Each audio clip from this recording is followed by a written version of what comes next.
Good morning, everybody. I just want to make clear I put a long title on this video. I'm doing this uh, based on, something that was brought to my attention yesterday.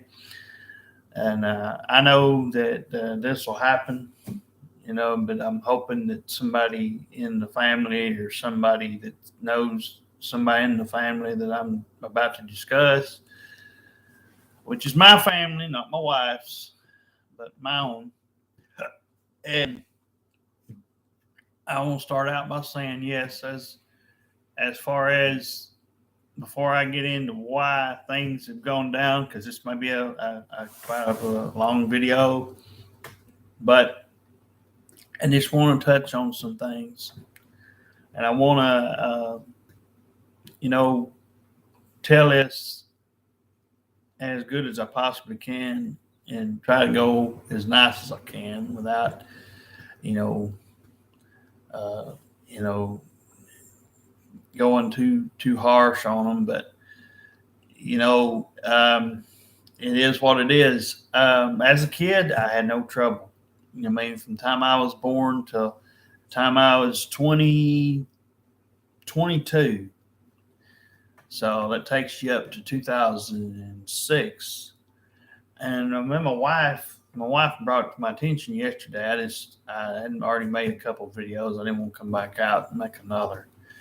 Um, but she'd come back after her last time going downtown and told me and my grandmother, she does live nearby Decatur, and on within 5 miles of it. So I mean, it's not hard to see, her going downtown, but in doing this because she's tried. I mean, I remember when the stimulus check thing come up, she tried to have me give her, and this never would have come out of her, uh, you know, prior to the stuff I'm going to touch on today. But I'm going to explain everything. But yeah, the stimulus money thing happened, and I and I had went over to um, I had went over to Walmart, got the check cashed. I took Seth from and my wife did, and that's where we had a few going that way that day. That was the most people I've ever seen on that bus as a bus full. 99 times out of 100, there ain't hardly nobody on that bus, but there was on this trip. I guess there's several people had booked it for this day. Well, anyway, so about a week later, I guess, yeah, probably not even a week later, we were down at the grocery store and down to Piggly Wiggly, and she came out and wanted to know. She said, she's like, Derek, you want me to get you some shoes? Have you spent your money or whatever? Have you, you still got, stimulus, some of your stimulus still left? I know I've already spent it. I already got stuff I needed. And I didn't even want to talk to her then, and even, really want food. I didn't even want to look at her. I'll explain it. Like I said, I'll go in, I'm going to make a whole all-in-one video about this subject. I know I've mentioned it in the past a little bit here and there, but I'm going to try to go over everything. Just so if there's somebody out there that knows my grandmother, Carolyn, Layman, and why I don't fool with them. I won't get this out because I used to have this problem when I was at Hardee's, But I'm going to try to get everything in. So, like I was saying, yeah, back in 2020, Hardee's had laid me off, and this was the last dealings I had with her. Last time I talked to her on the phone, that of my own choosing, uh, you know, uh, she, I told her, I said, look, because things weren't so good then, and even before that, a little bit before that, I had decided to just kind of cut things off, but I hadn't cut it completely. But I had told her on voicemail because she started, this graining and she's well, she was born in 41. What would she be now? Oh, Lord, she'd be what, 80, 81? So, um, you know, she has for the longest time, been pushing my buttons, pushing my wife's buttons. And like I said, I know I've mentioned about the bestie thing and the whole 9 yards. And the reason for a lot of that pertains to how my family treats me. And my dad passed away, and that was my way of, my dad was only 50. He didn't look 50 at all. He looked younger than that. But his age was 50, but he looked 30. He could pass for 30. I don't think anybody would have thought nothing at 35 at least. But my dad never drunk, never smoked, never did any drugs. He's a clean fella, and he would make mistakes like all of us. But he I knew he meant it, and I knew that when he did something, he would come back and he would work with me or my wife on it if there was a thing, and it wasn't very much. It wasn't very hard to talk to him. I actually feel comfortable talking to him more than I did almost anybody. Maybe Papa Dan. Papa Dan was more like my dad. That's why my dad was, like he was. He was, and like I said, with him it wasn't every week. With him it might be once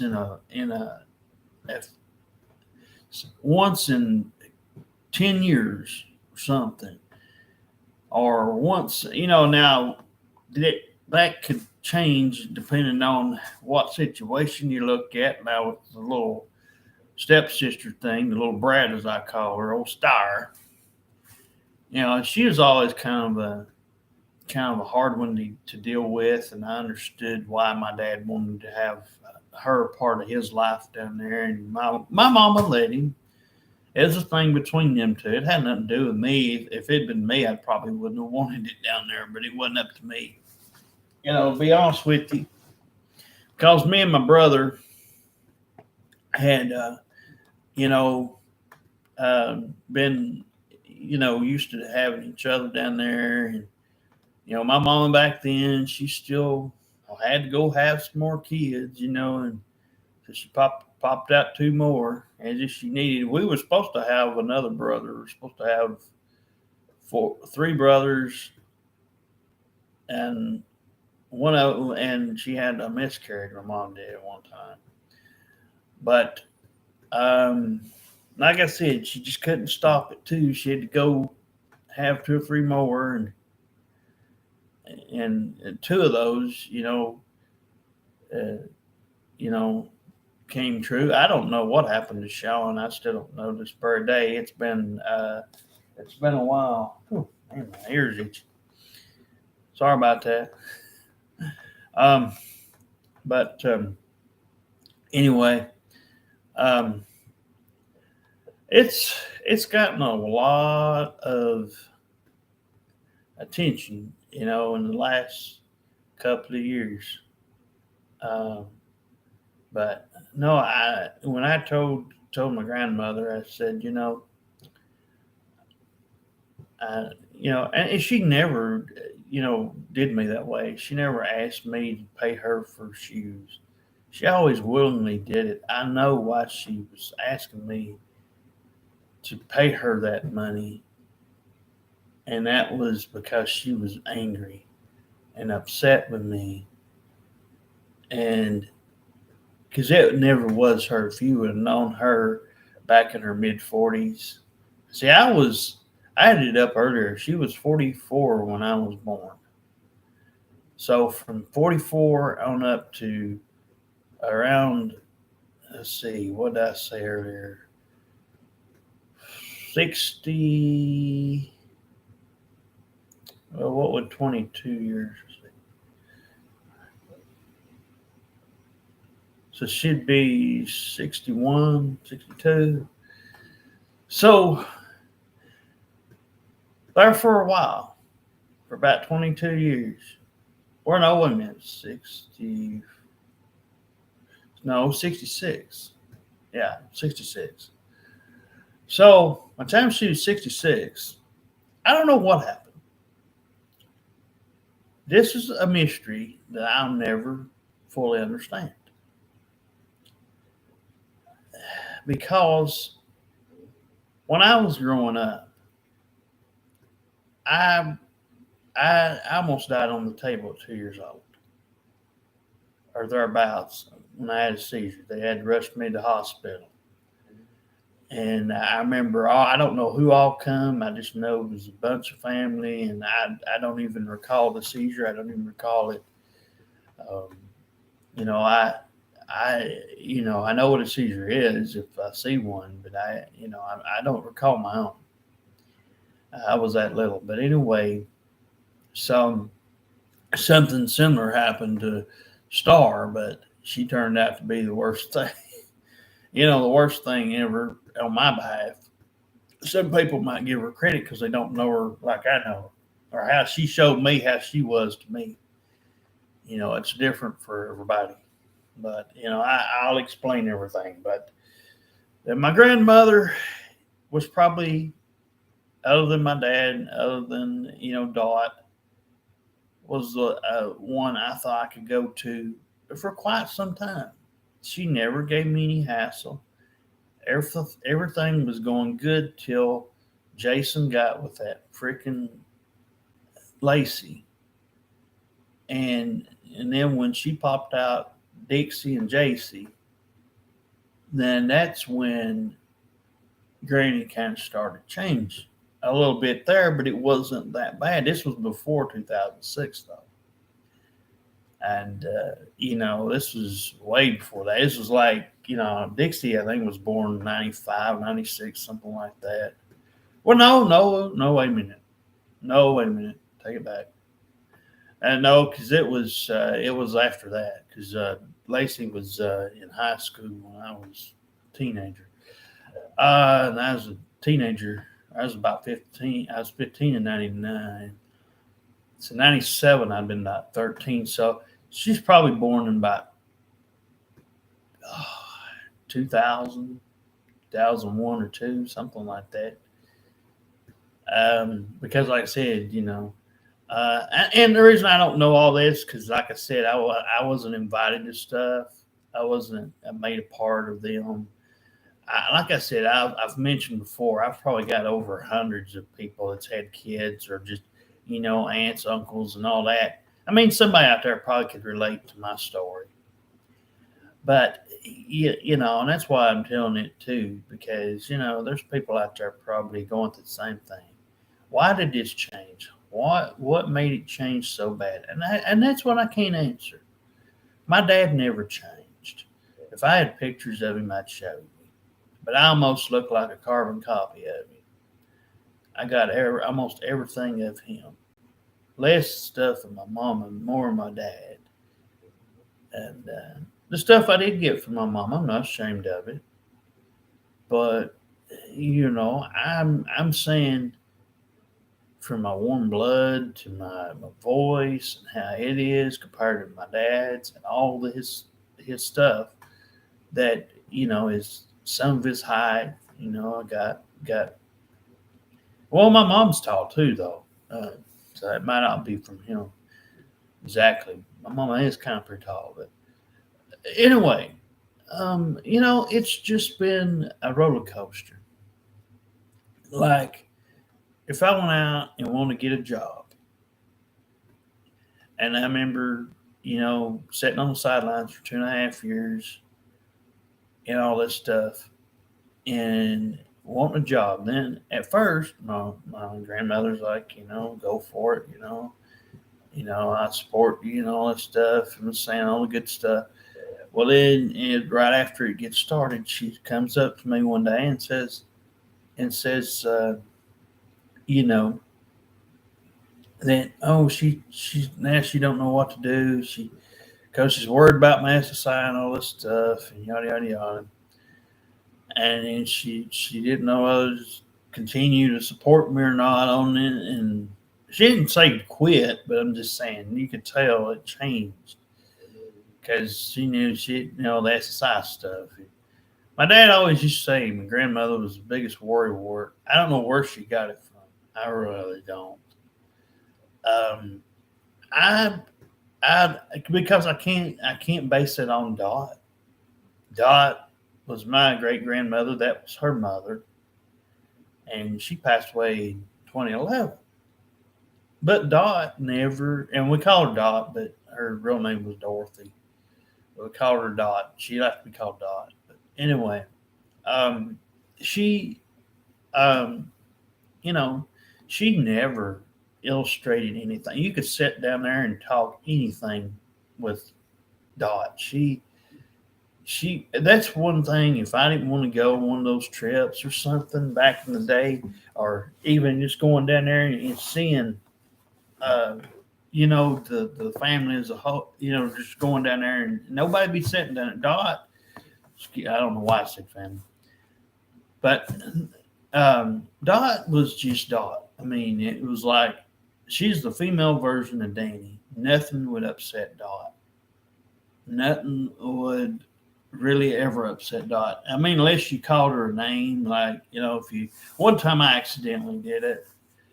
She was joking with me and I took it backwards and took it the wrong way, I guess, or, how you do sometimes. And I said something back and, we worked all that out. And, Dot was fine with it afterwards. And she just understood I was just irritated. I don't know what I was doing. I was a kid. I was playing something on there on Darren's TV that she had in her room, his Nintendo or something, and Dot was going on about something. And so I don't take. Sometimes, depending on what the joke's about or how it comes out, I don't usually take jokes very well. Sometimes, so you have to kind of excuse me. Sometimes I'll joke, but it's in a sarcastic way. I'll opinionate something or I'll say something, a word something, and it'll make you laugh. I don't do joke books and all that. But anyway, yeah, I mean Dot. Otherwise, Dot was always cool. It never, she never the last month of her life though I didn't like. I didn't like seeing her down and going into the nursing home and all that stuff. And I was accused of upsetting Dot, and I might have. Dot, this version of Dot, the last month of Dot's life, when you consider her age was 89, she had what you start to call dementia, and or whatever you call that. That memory loss stuff, and she would say things that weren't Dot. She would say things that she didn't mean. I remember when we went in there to go see Dot. They had forgotten about that there was a an order on us that we couldn't enter, and they weren't hateful. I brought it up. If I hadn't brought it up, I said I heard there was a order or something, and I just, if I'd have stayed quiet, it probably would have never got brought up, or well, it might have if the family had actually been in there, when I went to see Dot. But luckily, thing for me, they weren't. But they would. But this is how they treat me.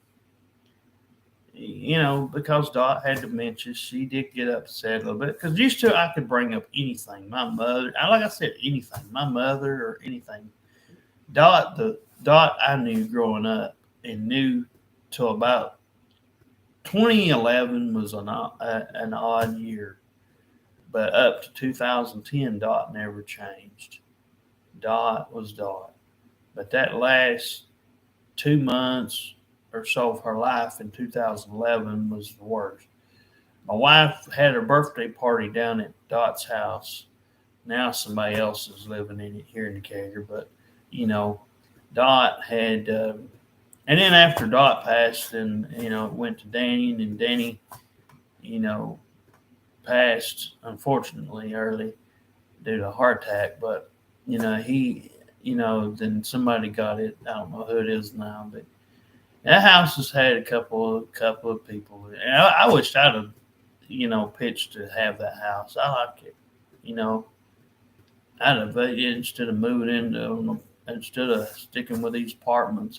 I regret not saying something about just having that house.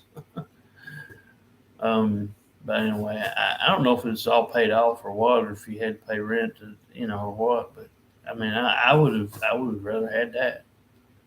That'd have been more like home because that's the house I was in for so many years, visiting Dot, and it was my dad's. Of course, when my dad lived in it, I didn't have to go over there. He came over to me, so I never was over in it until actually he passed away, and we went through some of his stuff. But no, the thing with my family, and it's always been a weird thing.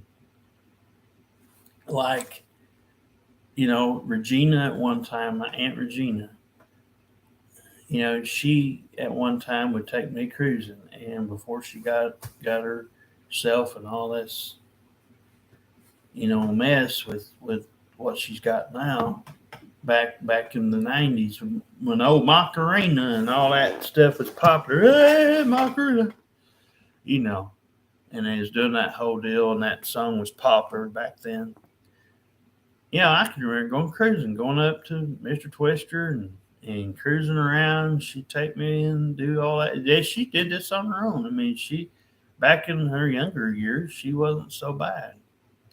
I mean, I never got what Dixie and JC got as far as staying nights at their houses or or nothing like that. They never, I'm not saying they should have done that or there was a call for it, but I'm saying my biggest problem with my family goes back to um, just I can't pinpoint exactly what went wrong, but I know the older they got, the worse they all got.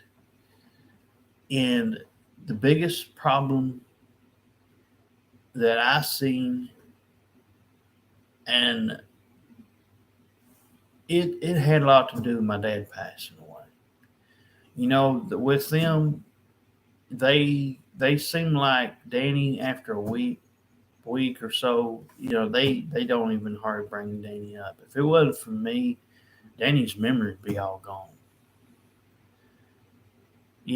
I look back at Danny and I realized, I'm all he's got left.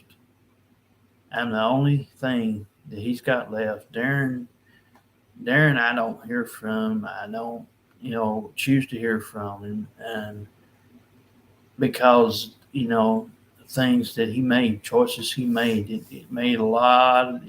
It changed a lot of my dealings with Darren and my time with Darren and my. I thought at one time I thought me and Darren was just going to be thick as thieves.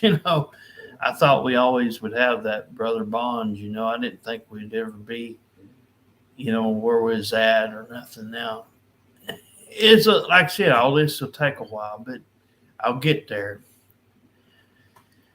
But, my grandmother, she was, she she was one time she traveled a lot and had a lot in her younger years that she did. She went to a few concerts, big old Elvis fan, whole 9 yards. And she in her younger years she was fine. What I can't get is why everything happened the way it did. Like like I said, I gave up a lot. I want to be a singer. I want to be, a lot of this stuff you see on TV. My dad made pitches at me, man, it'd be cool if because he could hear me do the announcing and the ring announcer stuff, the voice and the whole 9 yards.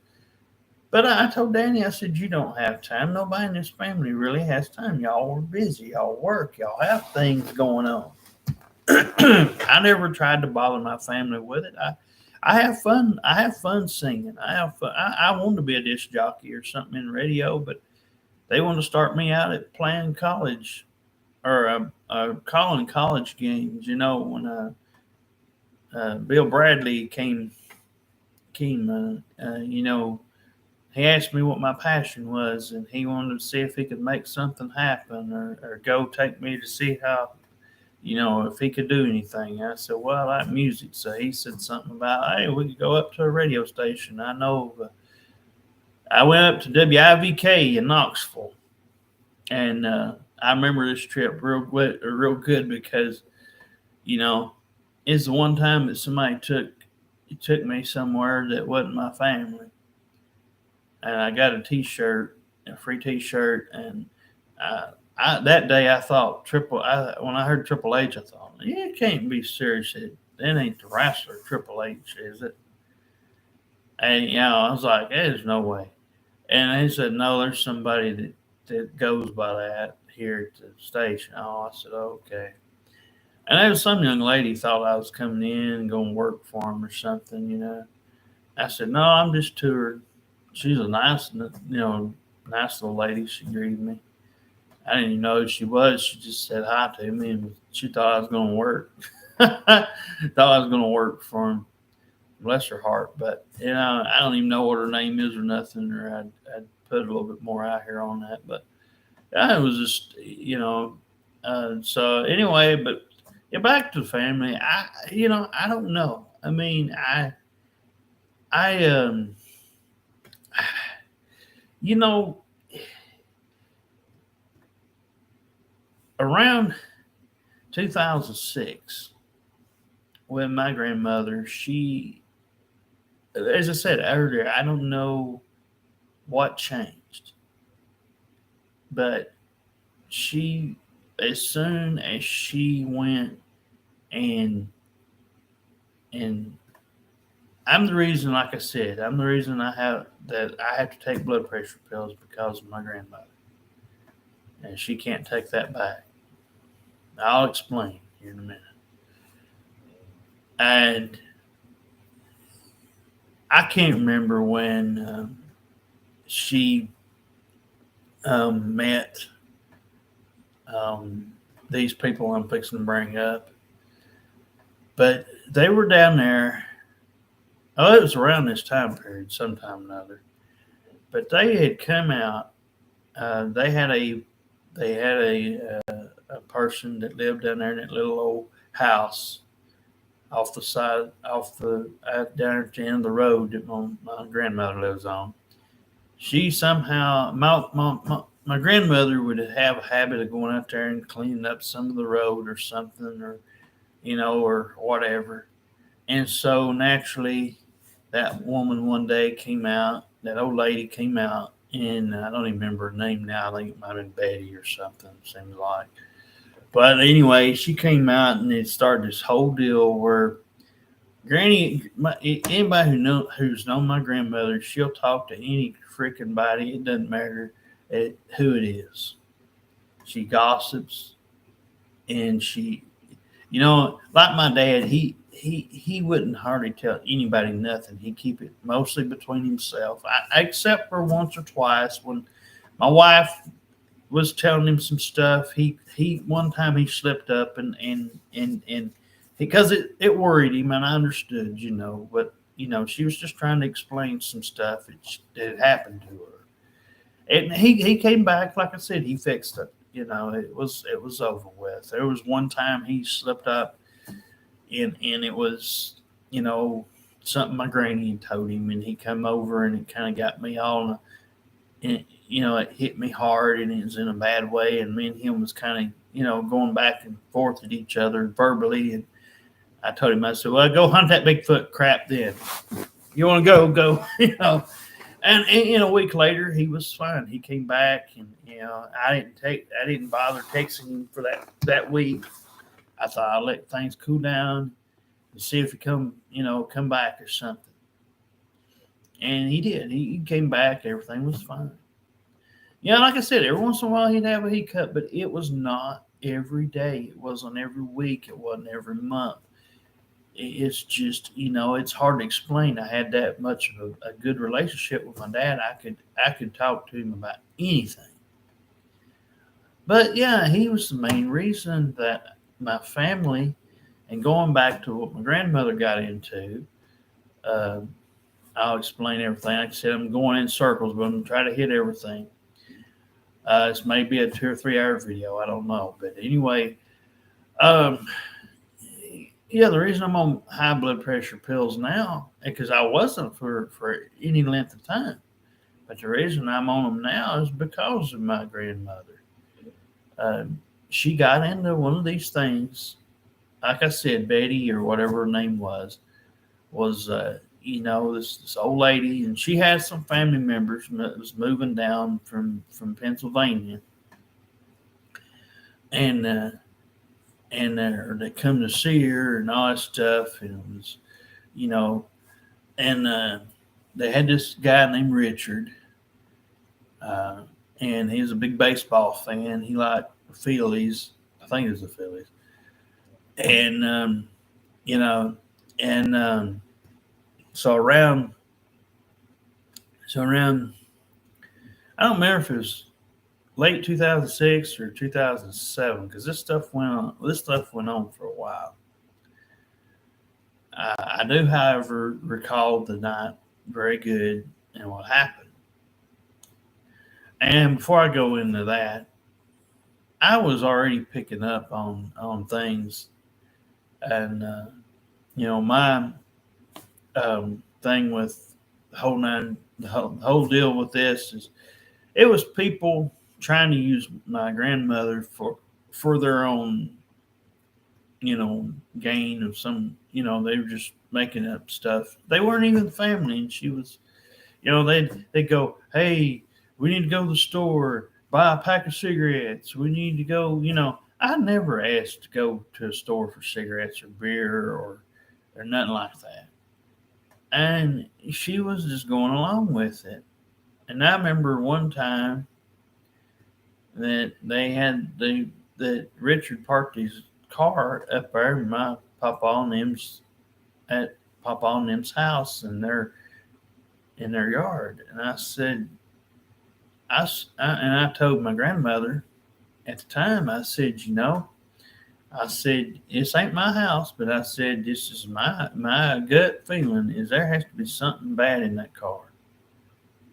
I said, if they come looking for that car, if there is something going on fishy with that car sitting there, because they just one day out in the blue said, oh, I'll just start parking my car up here, because I don't use it that much anyway, and I just, it was something like that. I can't remember how they worded it, but it was like, I don't use that car very much, but I'm gonna bring it up here and just park it in their yard. And I said,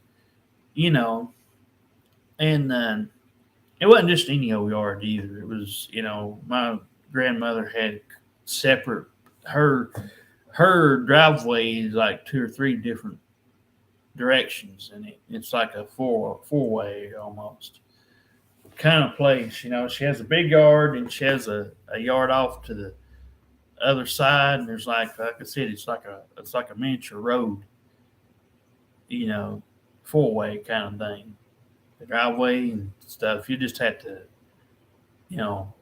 I'll try to explain things, but like I said, anyway, so he parks it there by the barn, where there's some grass and stuff, and it sets and sets and sets and sets and sets. And so one day I just, before work, this was, like I said, this is probably 2007-ish at the latest. And because I was still living there at the time. And I don't remember if this was before or after on the high blood pressure thing, but anyway, I'm gonna try to tell these stories. But anyway, yeah, I raised my displeasure about it because I said, even though it's not my place, I pulled Granny aside that morning and I said, well, it's just my gut feeling that something ain't right with that car, you know, and I said it don't make sense. You don't know them that well, and I mean, aside from what they allow you to know, which is a lot of people's problem, they give you one side and then they do another. So I didn't know there was no suspicions other than the fact of what I'm just, telling now. And, you know, but my grandmother, I told her, I said, look, you need to go out there and tell him to get his car and go. Take that thing somewhere. Wherever he goes, that car needs to go. Because I said, if there was something going on and the police was looking for that car, and I said, man, if that car was in your yard and they found it in your yard, you could be held liable for having something to do with that. And if they find anything illegal in that car, you know, potential problems could have arose, legally in police business. Somebody might have went to jail or who knows what had happened. But, so again, I stuck my neck out there, was looking out for the family, and she didn't have no problem with that. But, the one night that got me to have high blood pressure, thank God I was going to see Dr. Chin the next day. And this was probably in that same year, 2007. At this time, I had Connie too. I was dealing with, and I was friends with, or was trying to be more than friends with her. But she, I was young then. You got to give me a break. I was 22, 23. I was still a pretty young feller then. I'm still young. I mean, I'm gonna be 38 soon, but I'm still spry. I still be myself. But I just like I said, it's so I had a little something going. My dad had a little something going. He met his second wife at the time, I think, around this same time, and with the kids that came with it from other people and marriages or whatever it was that she'd had. But yeah, the high blood pressure thing was caused because this guy Richard, who I brought up earlier, he goes and calls up, and my brother was staying the night at this time. He was up here staying with Dot, but he wanted to come up and see me. So we were in the living room, and Papa and Granny had went to bed, and this was 2 or 3 in the morning. I mean, we stayed up late. They didn't care as long as we were just having a good time. We just slept there on the couch. But we were still up watching TV, and it was 3 in the morning. And before I say this, I can't explain why my blood pressure did what it did. But the phone rung, and it rung off the hook. And I remember the first time it happened, I said something like this. I said, Darren, I said, what? Who would be calling at 3 in the morning? So I go, and he's like, I don't know. I wouldn't answer it, And I just, because I went in there and I looked. I said, well, I'll just go in there and I'll take a peek and I'll see who it was. We had a little caller ID thing on the phone. And I saw who it was, and I was like, I told him, I said, or what? Actually, I take it back. I don't think I looked at the caller ID, because now I remember that the phone that she had, I don't think had it on it at the time, or I didn't know how to do it or something. So I didn't know who it was because I didn't pick it up. It quit ringing by the time I decided to go in there. So anyway, so it calls back. And I told Darren when I came back in, or came to sit back down in the living room, I said that freaking phone better not ring not another time. I said, and sure enough, right as I sat down and right as I got that out, not even 30 seconds later, that phone rang.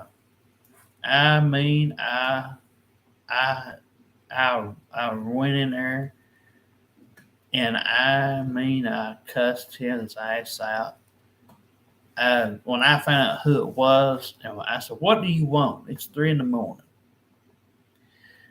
He told me what he wanted, and I said, my blood pressure just shot through the roof. It's a wonder I wasn't dead. But it was a rush of adrenaline that I never felt before. And he felt bad afterwards after he realized that he almost put me, you know, possibly, he could have possibly killed me that night. But I couldn't explain it. I mean, I was going to address it, but the whole thing just all happened all at once. The part where, my body would calm down. I mean, I've chewed people out even after that. I have gotten, to my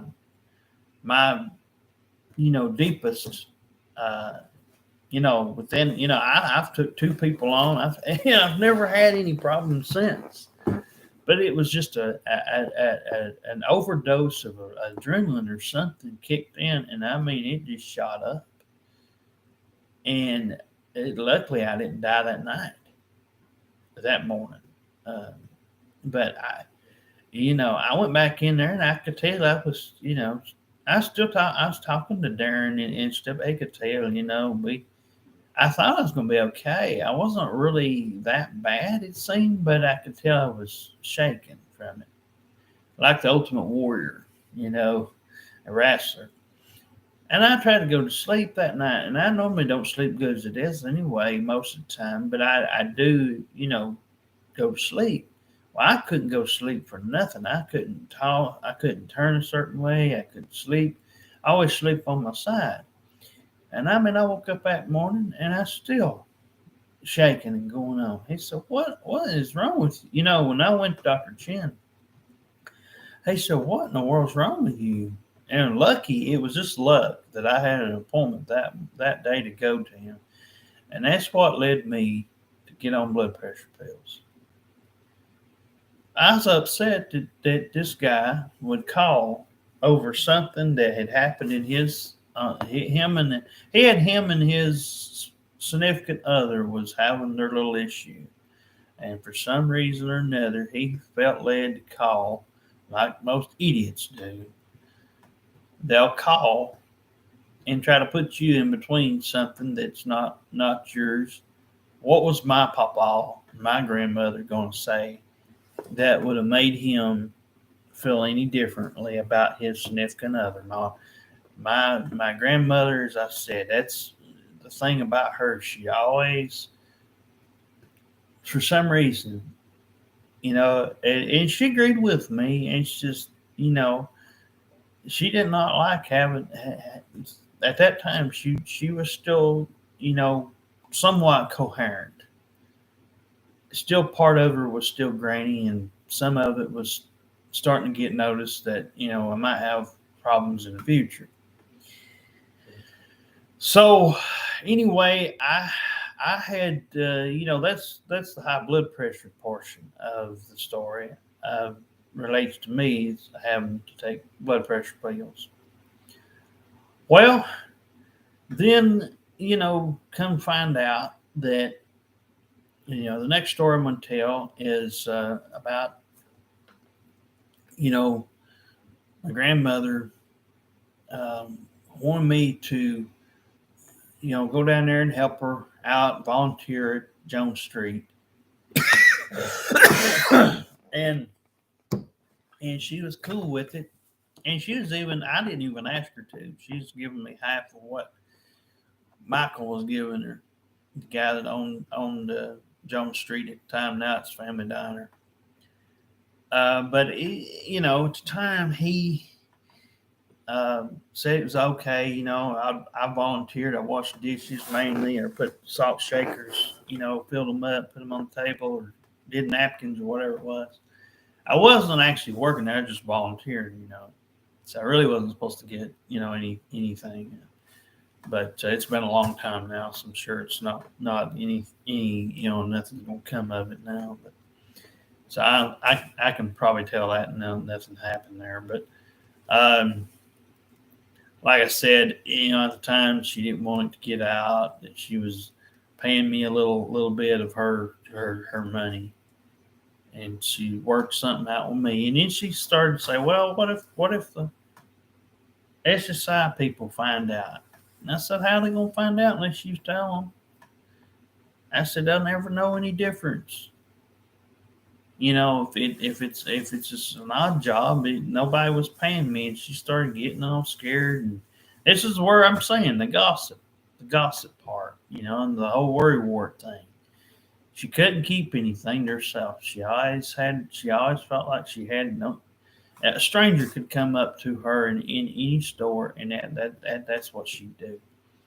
I mean, you know, I can recall many times, having dealings with, these people, and the last several years, I thought I heard bees,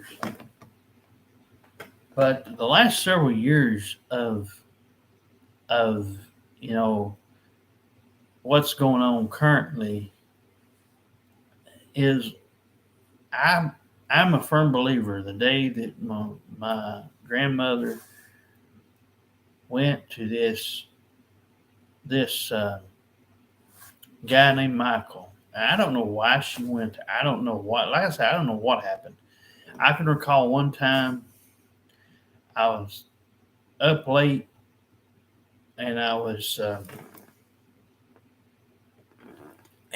doing um, some. I was playing my game or something. I was doing something in there, listening to music or something.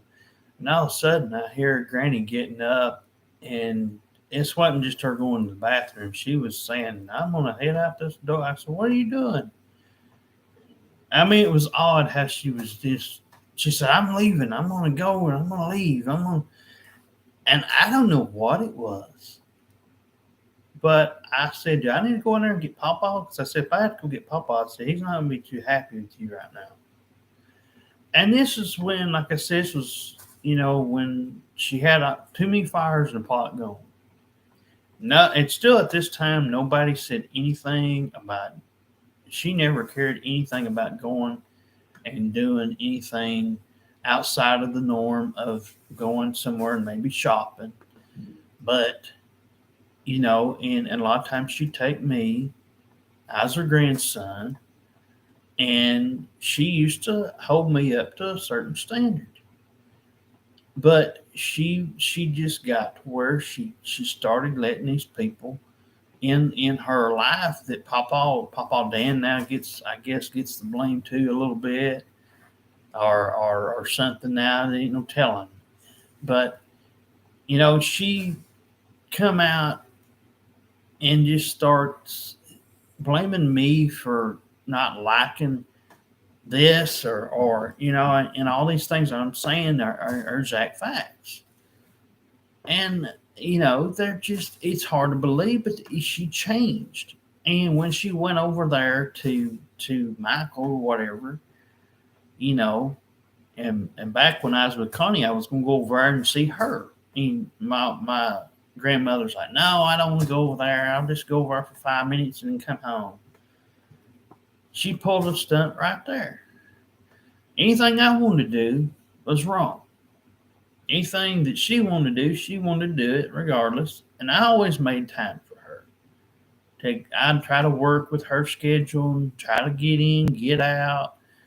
I always had put up with, stuff and everything. My wife and I later on saw this stuff going on.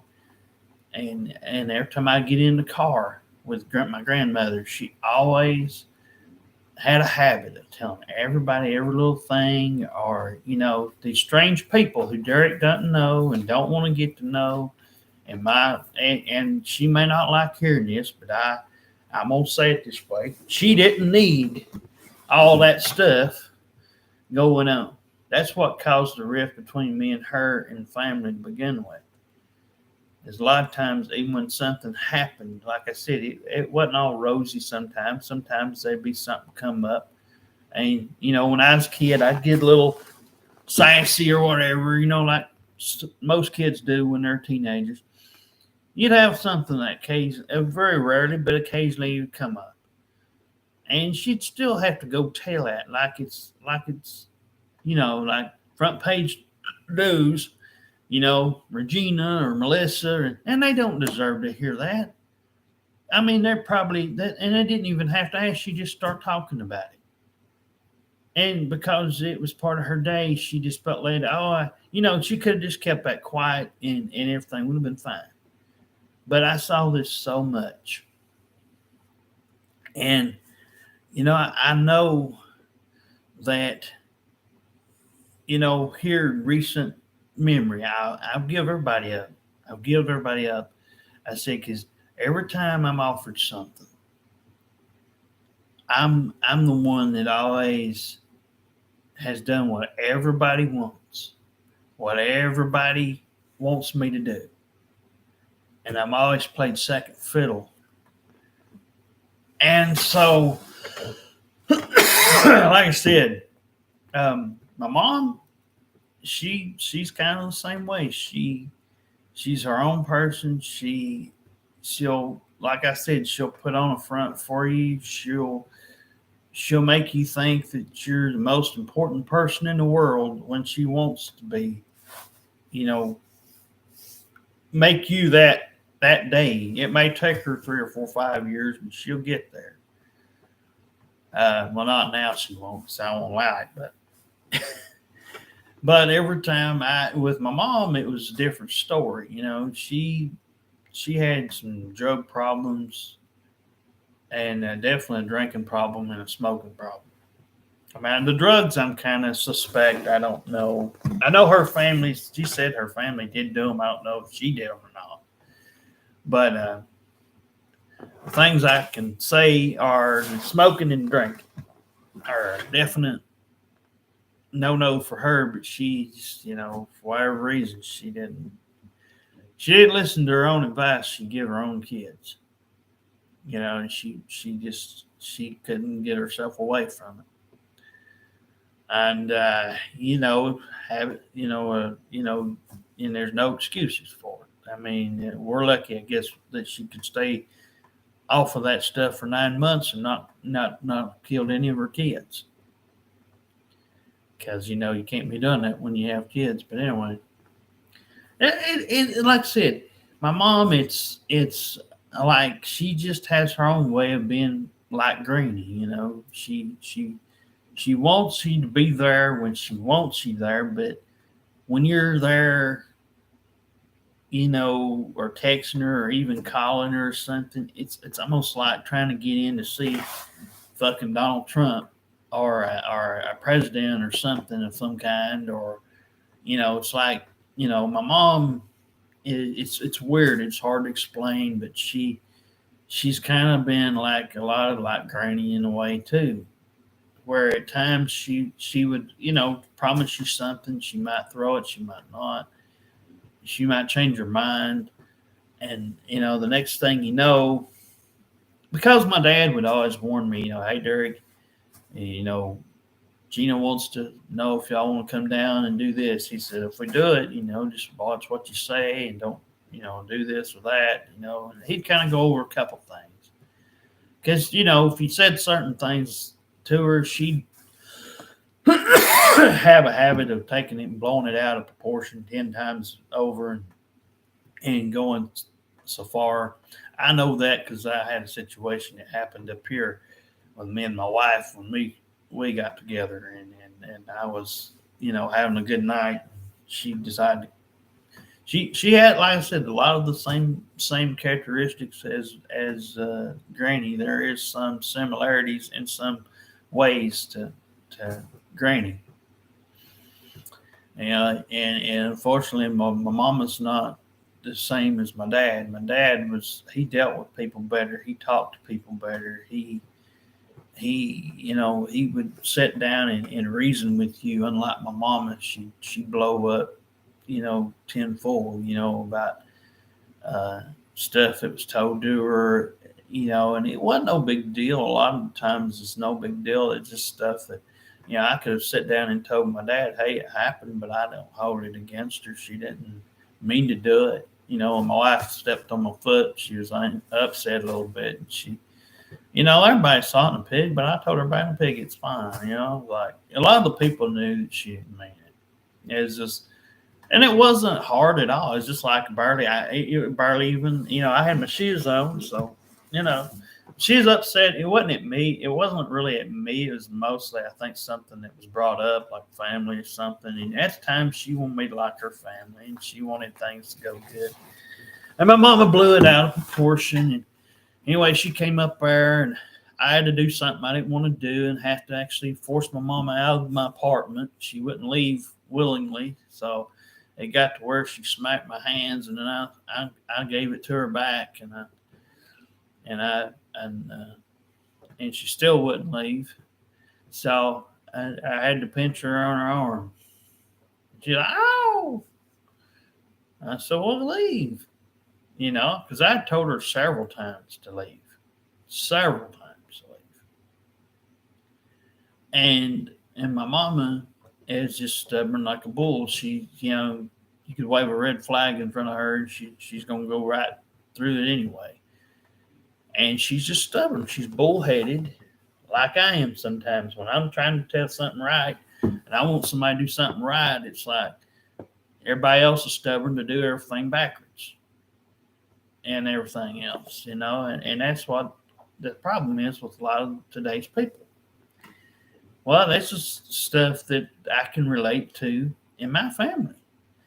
I never said nobody could come up to those gatherings. Like I said, I'm gonna make this. I don't care how long this video goes, but I'm gonna put this out there. I never, except for what I acknowledged earlier. Yeah, when you see somebody, 365 days in a fiscal year, or it seems like that. I mean, I'm not saying it could have been 5 or 6 months out of the year, but it continued to go on and on and on and on and on. And Jason and kids up there all the time. They no more. They no more leave. They're back the next day all the time. Just they're at one point. But at first it wasn't like that. But over time it just got to where and now when you look at the surface of things, I remember when me and Granny had our falling out, and old Dixie got her little paintings and what, and she's like, "Oh, ha ha ha! I'm gonna live here now." I said, "The hell you're not." I said, "If I'm moving, you ain't living in here." I said, I know my grandmother's tired of me, and if she's tired of me, I'm gonna do the right thing and I'm gonna leave." And I said, and because there for a while, my papa, poor papa, he there for a while, and Granny was pulling all this stunts and all this craziness, laying in bed, wouldn't get up because nobody did anything to her. That's what I'm saying. Nobody, to my knowledge, did anything to her, uh, that I can recall. And she just pulled this out of nowhere. She just started acting like this. Like I said, I'm not sure where it got to that point, but I remember everybody just all of a sudden didn't understand. I mean, she's the one missing out on people coming up. Me and Papa was there, and I remember Jason Kirk, Regina's husband, had come in there and tickled her on her feet, and she got to snap and got got mad at him for that. But again, she just started moping and all this stuff. And then she went to go see this guy named Michael. And he was a guy at the Hawassi place. And he put in her head that she needed to get out more and needed to go and do this stuff, go find something. And so she went to go do that. And she certainly did. And so, you know, she started going to bingo and all that stuff, like the old stuff that the old people do, and the senior citizens. And they've got all this stuff for old people to do. 60 something plus, you're up there in the years. They got red hats and all that other stuff. She had her stuff. She had everything in the world going on at one time. One of the worst things that ever happens when I went over at Tom Pride's house and she got to start talking to his wife Connie, and then that started. And then my grandmother used to have some people she wrote letters to, but she didn't get to see them or nothing, but she'd write letters and she'd keep in contact with this one named Ethel, or, one of them, and or whoever it was. I think it was Ethel was her name. But, she had a few like that she would write to, and they'd write back to her and everything. She never wanted to be center of attention. My grandmother had a problem, like when she's in the store, she just start talking to somebody, but it never led to these things like I've been through with her over the years. It was just at a certain point she felt like she just had to be everybody's, for some reason, I guess everybody's lackey, I guess, or something.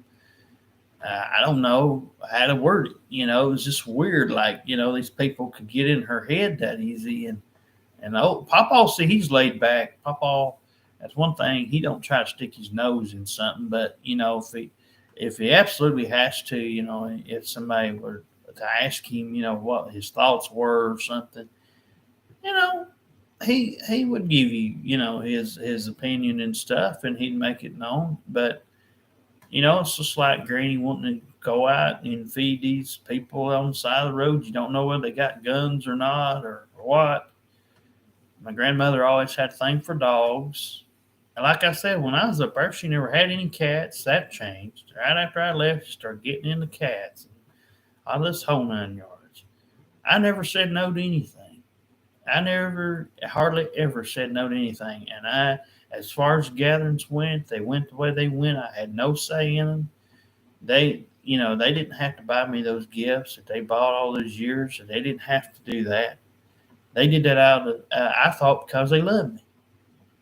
But I seen the writing on the wall. And it all started 9 years ago when Danny passed away. Because she made a rude comment, and I'll never forget this. She made a rude comment the day that my dad passed away inside the church. And there was a bunch of people. I don't know who all heard it, but I remember it's like it's yesterday.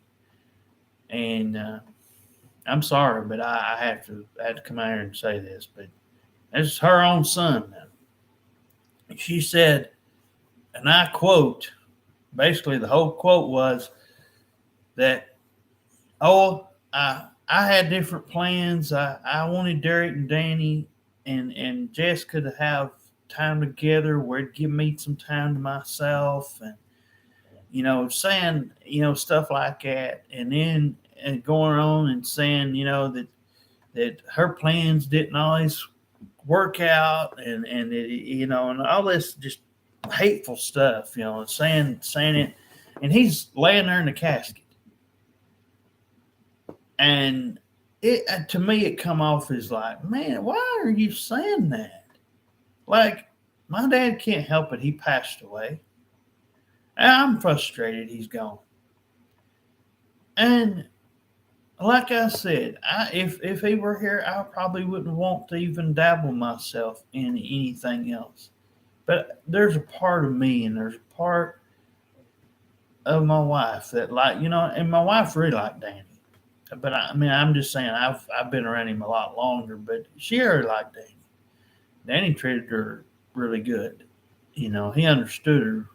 and stuff.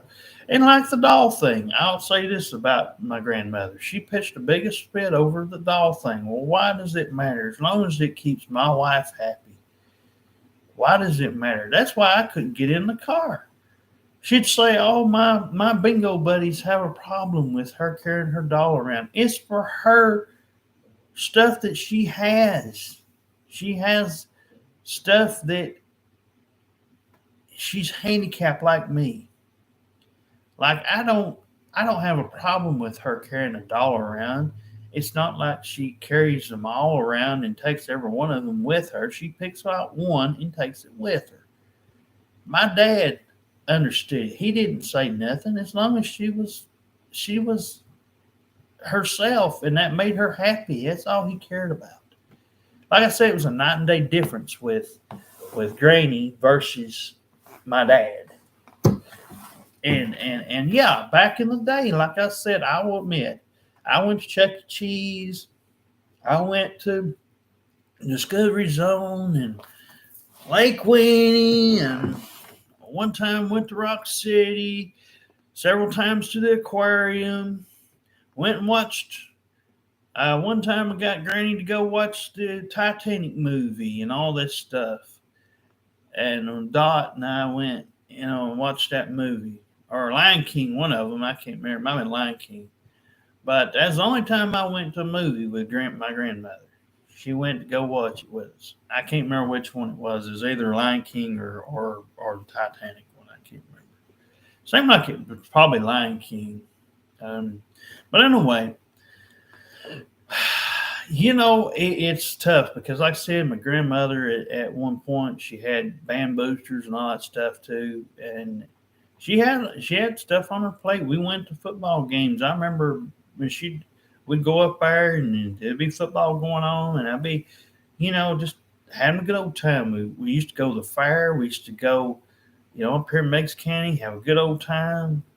But something somewhere, and I'm trying to figure out as I'm on here, but I can't pinpoint what made my grandmother. I know she worried. I know I've known that for as long as I'd been around her.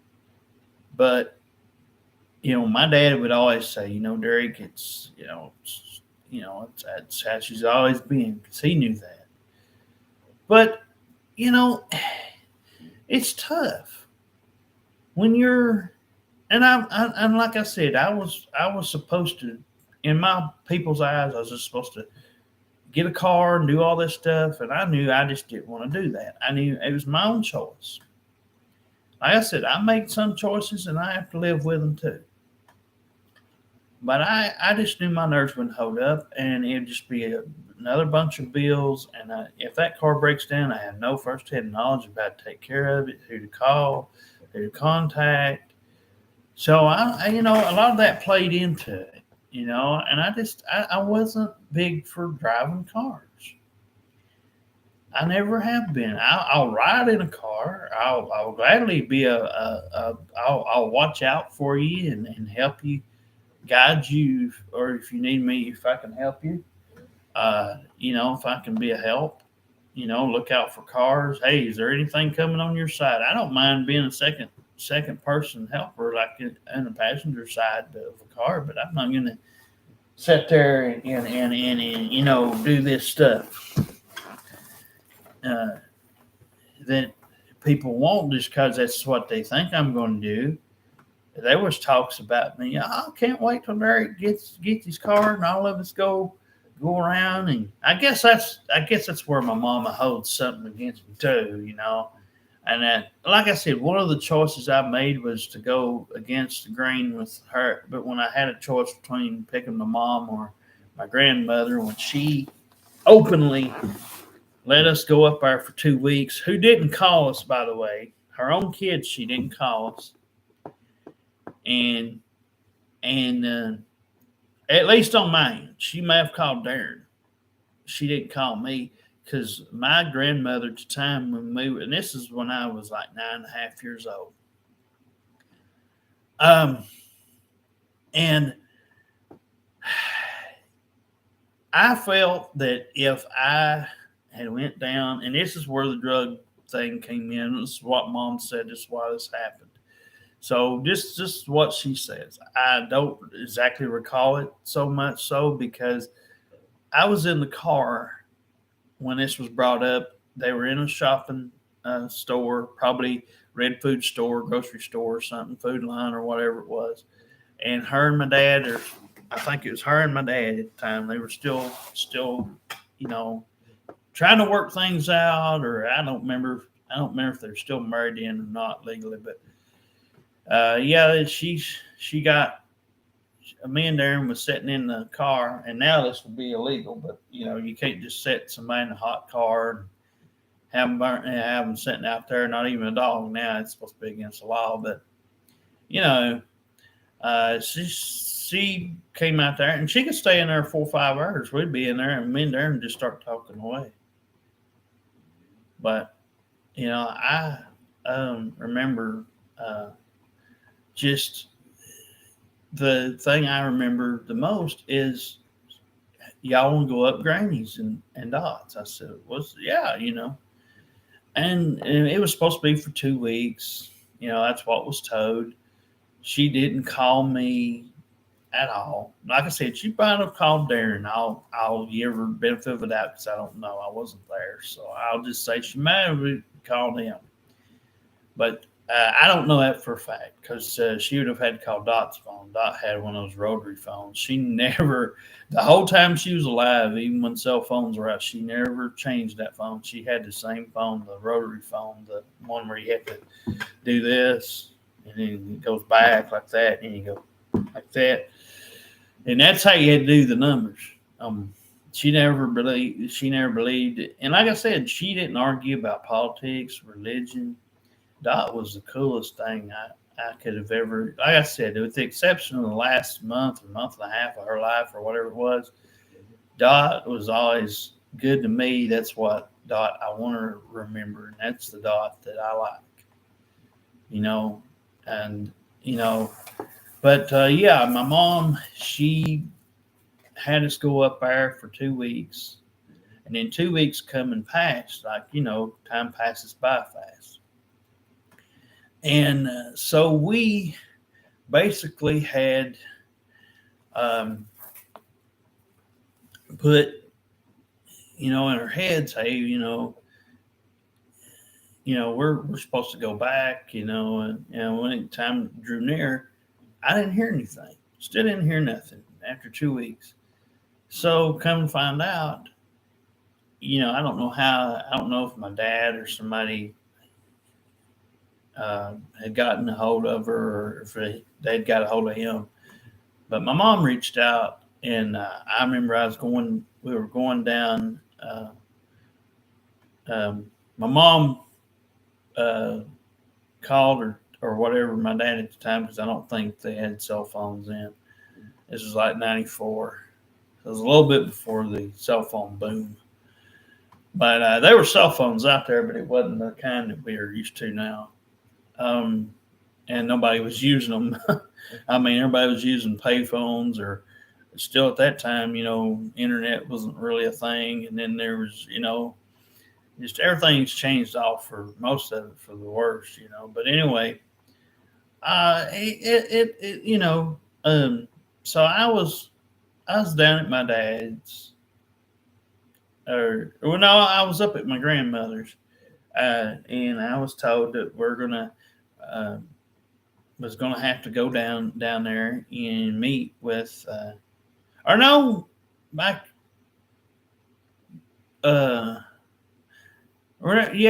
think it was. I'm having a hard time remembering how it went, but anyway, I got down there. I don't remember if I was visiting Danny or if I was. No, I wasn't I wasn't visiting him because this was a thing. Because this is where we had to get to courts and stuff. We was going to try to figure out what was what. So since I was the oldest one, and I was on about 10 then, and my brother, he's about 4 or 5 years younger than me. Well, I remember riding down there with Granny and Dot.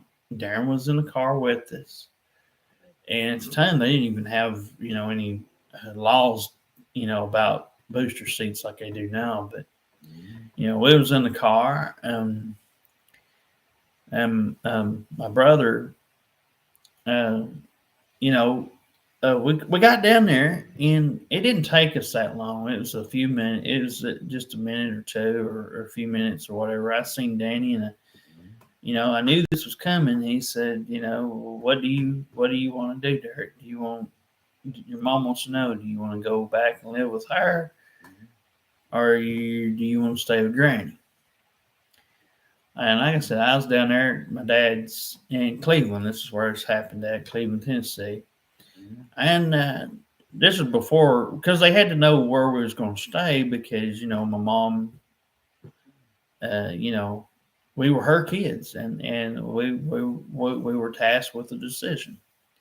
Well, because of the of being up there for 2 weeks, and the whole thing with having the decision was on my mom and them's behalf. I mean, she could have just came up there and got us and didn't leave anything up to us. But after I'd been up there for 2 or 3 weeks, I was enjoying it. I was having a good time. And I thought, man, I know my mama wouldn't let me take all my stuff back down there, and I'd have to leave a lot of it here. I enjoyed being around my family then, and all these things were perfect. They weren't anything really out of line. There was no kids to worry about, no marriages except for Mark and Melissa, and they're good. I always like Mark and Melissa. Papa and my grandmother, they got married, and there was no trouble there. Regina and all that was single for the longest time. She's like 40 or so. But she had several people that she tried out, and that was brought up. These were the only people that were ever brought up, people that Jason or her got into, and talking about my Uncle Jason. So that was it. That's the only strange people or odd people that I never met that I had actually met in person, just due to the fact that, and nobody seemed to ever have a problem with Regina or Jason going out and dating. But Derek, it's like, I've got to pick on him. I've got to tease him. I've got to, this or that or whatever. And I hated that. Because it's like, are you going out on a date tonight? You getting all cleaned up and ready to go? Stuff like that. And then once you do something, it's like, it's damn if you do, it's damn if you don't, kind of thing. So I just, every way I turned. But no, I made the decision to stay with Granny and Pawpaw. And again, we went to the courts. And I didn't have to, but because of my age, but I was under 18 at the time. But I had made a decision to stay up at Granny's, and Granny said it was fine. Her and Papa said they wouldn't mind me staying up there and living with them. I had my stuff transferred to all that up there, my SSI and all that stuff. And grandmother and them went to the courts and did whatever they had to do, sign off on it. I lived with my grandmother, Carolyn, for almost 15 years. It was about 13 and a half or 14. It was in that range. And Darren was supposed to live with Dot. Dot was our great grandmother, and Dot had thought, well, Darren would be there for the rest of his life with her. And she looked at him like that was her child, even though it wasn't. I mean, she was glad to have Darren there. And lo and behold, my mama, this is the story I was told. I don't know, because again, I wasn't there. So again, take it with a pinch of salt here. But I was told that my mama called up there and talked Darren into going camping. And it was a trip because, like I said, he wasn't, he did leave. She did come to get him. she was upset at me. And this is me saying this now. But she was upset at me and him basically, choosing, because wherever I went, he wanted to go. So if I said, "Hey, I like Dot," or Granny, and I was saying, "Granny's," that's what he chose at the time. But he was young, and she thought, "Hey, I could talk his. I can't talk Derek out of nothing. He's older, and I ain't gonna have my way with him." But Darren's only like 4 or 5 at this time, and he didn't know any difference. And supposedly he was supposed to stay down there for a few days, and then she was supposed to bring him back up to Dot's. Well, you'd say, well, why wouldn't she? Well, in the eyes of the law, if the mother wants to have their children, their mother has that right. And so, she talked to him in staying down there, and of course he had put up that brat star down there. And at the time, he was like me for all this time, up to the most recent years. And I don't know if he's contacted her or not, but or talks to her anymore, or talks to her now. But I don't care. But he was always agreeing with me how she's always a problem, how she always was just, it's hard to explain. She's just the meanest little brat. We called her Storm. That's what everybody called her. She just was the worst thing in the world. You couldn't hardly do nothing. She'd grunt, she'd stomp, she'd do all this stuff. And she don't do a lot of that now, but she does it in a different way. She tries to act like she's a different person. She don't necessarily stomp and grunt like she used to, but she'll or give you those looks like she used to. But she has her own way of doing it. She fools people. She fools people like them people that worked with her at the pig. They said, "Oh, she's so nice, and I don't like you talking bad about her and saying all that." I said, "Well, I've lived with her. I know, maybe not full time, but I had seen her 2.5 days on a spare basis when my dad could come down and get us." That's what the courts came up with. I was to go see my dad on the weekends, and that would give my papa and my grandmother time to themselves. When he could do that. Sometimes it'd be 2 weeks in a row, sometimes it'd be a week here and a week after the next or something.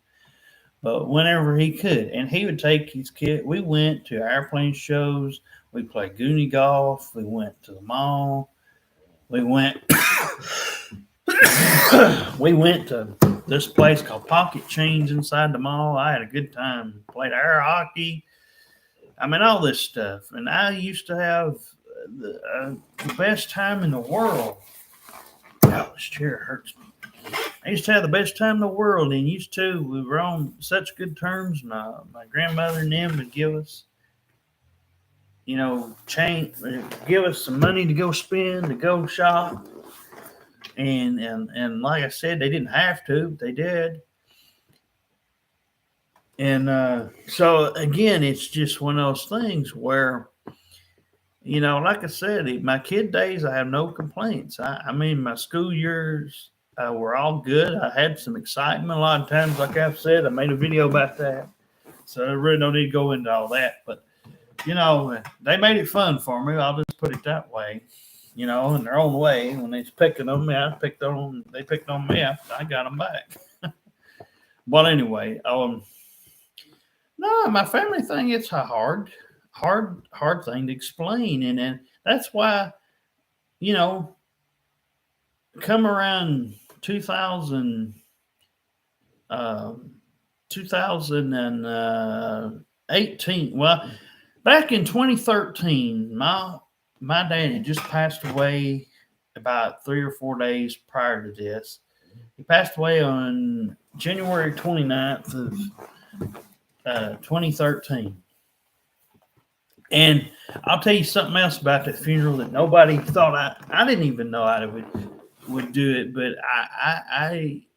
I felt that I owed my dad one last, oh man, tearing me up. One last kiss goodbye. Normally you don't say, well, Derek, what would you do that for? Somebody out there might be, well, when you've had the bond I've had with my dad, and I don't care if he was laying there or not, in that casket, I thought, my brother was shocked. And but I thought, man, it hit me. I was like, this is it. So I better get out. Whatever I got to get out, you know, and pay my respects to him. And, man, it's tearing me up. But so anyway, I'm trying to hold it together, but you know, so basically for years, my wife and I have had charter ever since I can remember.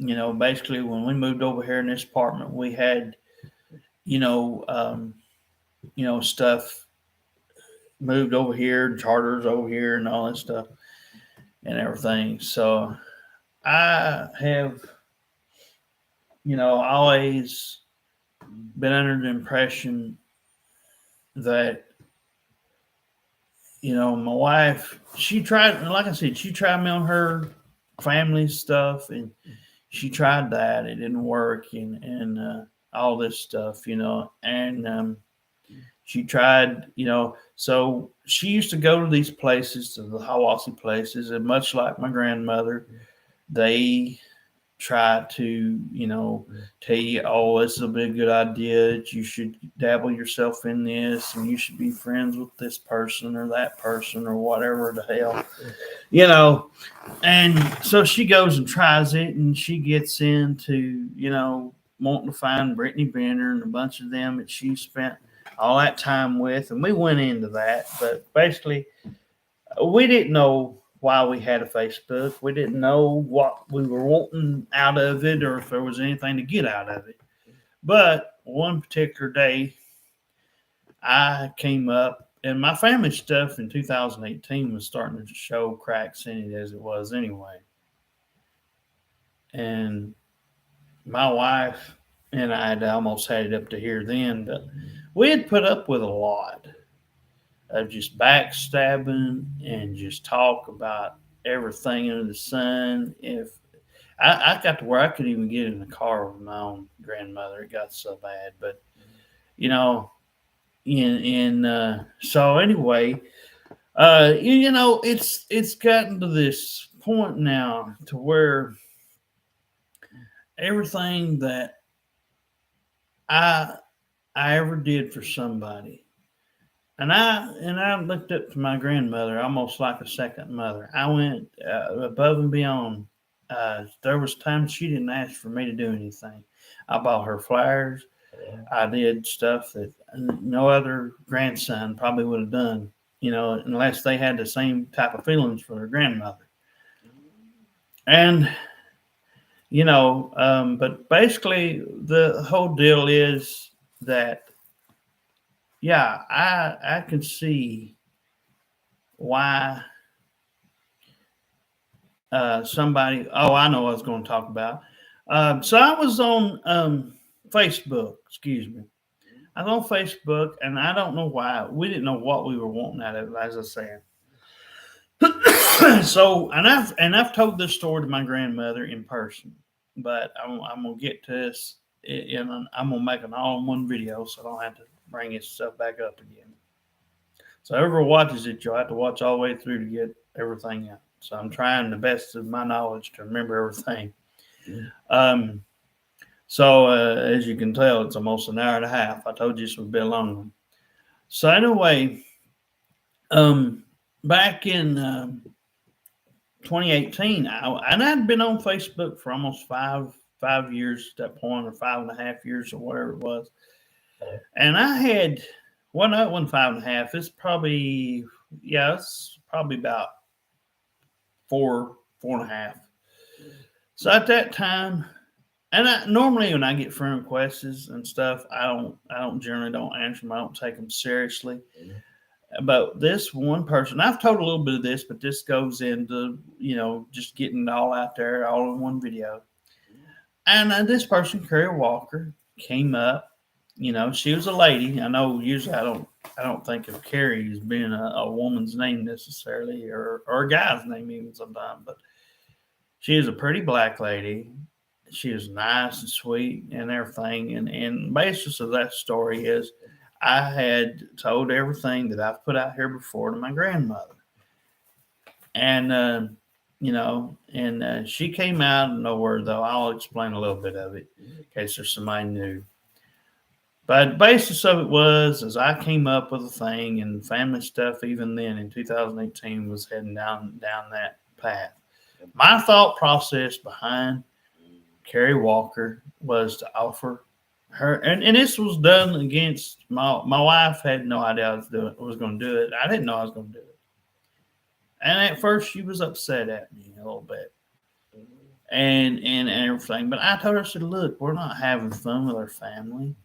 Our family's treating us like garbage, even then, like I said."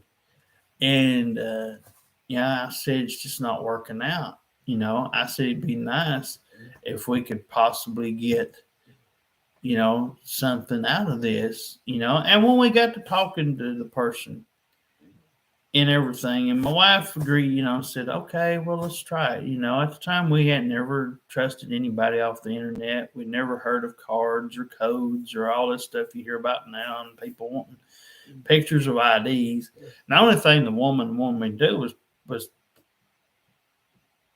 do this code back. I thought I heard a bee out there, but I guess it's just outside.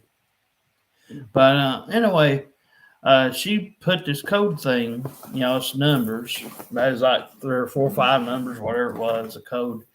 And she only did it one time. She didn't ask me for money or cards or anything right away or nothing. Well, she did actually say, well, I needed a little bit, whatever you can give me to eat on for a couple of weeks, And in 2 weeks, I'll get through this makeup job thing, and plans were set in motion. If she came down here like she promised, and all this stuff, the deal was I was going to have that for me and my wife, so we could have, our own thing, kind of like a family sort of offer thing. And yeah, it's not a regular offer that people that are so wrapped up in the ghost in the sky and the religious stuff and all that, they're not going to support this. And I didn't think they would. But I was looking out for me and my wife, and was going to try to give me and my wife a break, and them a break, more importantly, the family a break, so they can go do whatever it was. And I wasn't trying to get rid of the family. I was trying to do something. So if they would have understood it, if they would have sat down and thought, then, they would have understood where I was coming from. I was trying to give them a break, and it would give me and my wife something to do.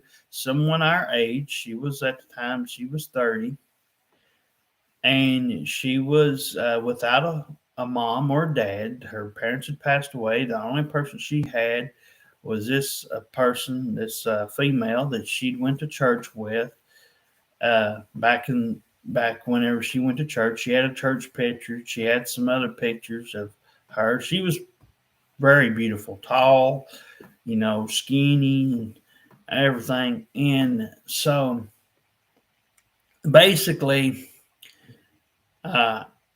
things came up, and I wanted her to know that I really wanted to have. And at the time, I was working part time at Hardy, so I was trying to budget my wife and I stuff here, and I was trying to figure out, well, how much can I do here, and what can because I really cared about this person, and and everything. And my wife really liked her. After she talked to her, and we had a lot in common. There was no fussing, no arguing.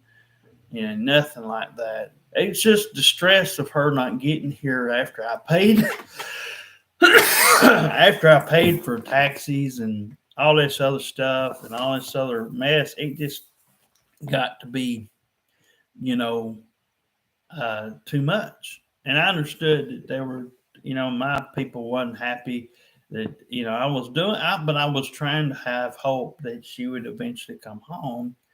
And things just kept breaking down. Cops, one time, like I've said before, the first time I paid for a bus to bring her, it was, pulled over, and then she got, and her friend tried to help me the best she could, her bestie or whatever. She tried to help with anything she could. She pawned a few things of hers even, and and everything. Tiara was her name, and but and I emailed her. She didn't have a phone, and then she only contacted me through, and my wife through email. Uh, she was going to try to get a new phone and stuff, but she was needing. Well, the basis of this was she'd had worked, had went up there and fell for a Facebook ad off of this. Kerry Walker fell for a Facebook ad. It promised $10,000.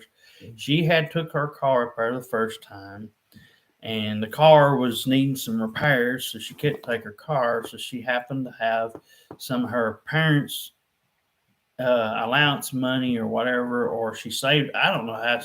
I think she said it was her allowance money that her parents, or whatever you call that, when your parents pass, you have funds and stuff. But I think either that or she sold some of her stuff that was at the home to build up the money. I don't remember how it was to get enough to take. Anyway, she was taking a flight ticket to, oh Lord, where was it at now?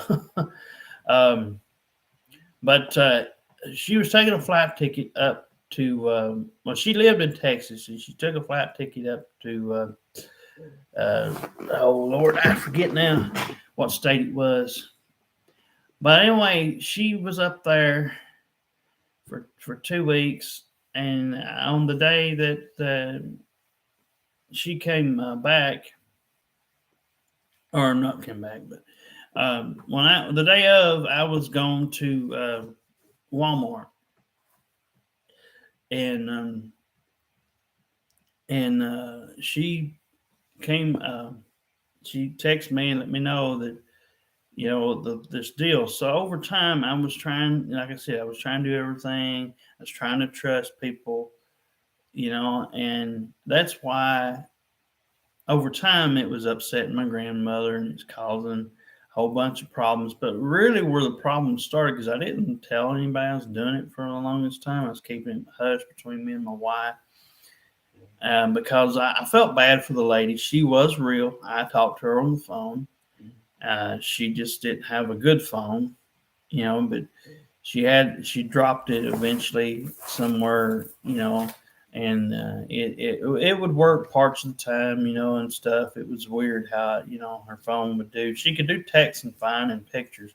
What started the whole downfall between my family and I was over this. It was the fact that I put the pictures out there and that I was trying to get some help to try to get this woman home. And so over time, she had, I didn't think it was going to cause that big a stir. I thought maybe somebody be generous and give me some help, or tell me what I could do, something simple, something easy. And the only thing I got was, oh, try that marketplace and do this and do that or whatever. So I basically, that started our downfall.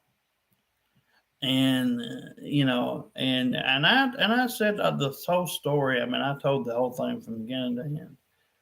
And I would expect somebody who hadn't talked to this person, didn't know this person's heart, didn't know this person at all. I'd expect somebody to say it was fake, or to try to, get me to call somebody and have them tell me, oh yeah, I know that person was fake. She wasn't fake. Like I said, I can only speak for me and my wife. We dealt with her. Nobody else did. And you can't tell that just to anybody and have them understand it. So anyway, they got what everybody up here happened to get what they wanted because at the time, my brain was fried. I went with this for 7 or 8 months or whatever it was, and I was trying to dip in everything I could. And I know it sounds like it's too good to be true, but that's what I'm saying. That's why I said I don't expect anybody out here to say, "Oh yeah, I've had that situation." With somebody and I can relate. There's nobody going to probably say that. But we lost over $3,000. And I never thought I would get it back or get it paid back. But wouldn't you know, something good comes out of something bad that happens sometimes. And so anyway, after we got through, I'll touch on that in a minute. After we got through with that, and I just early 2019. This was like January or whatever 2019. But we had been since March of 2018. So again, it was almost a year. But I was trying everything I could, and she got all the way to Chattanooga,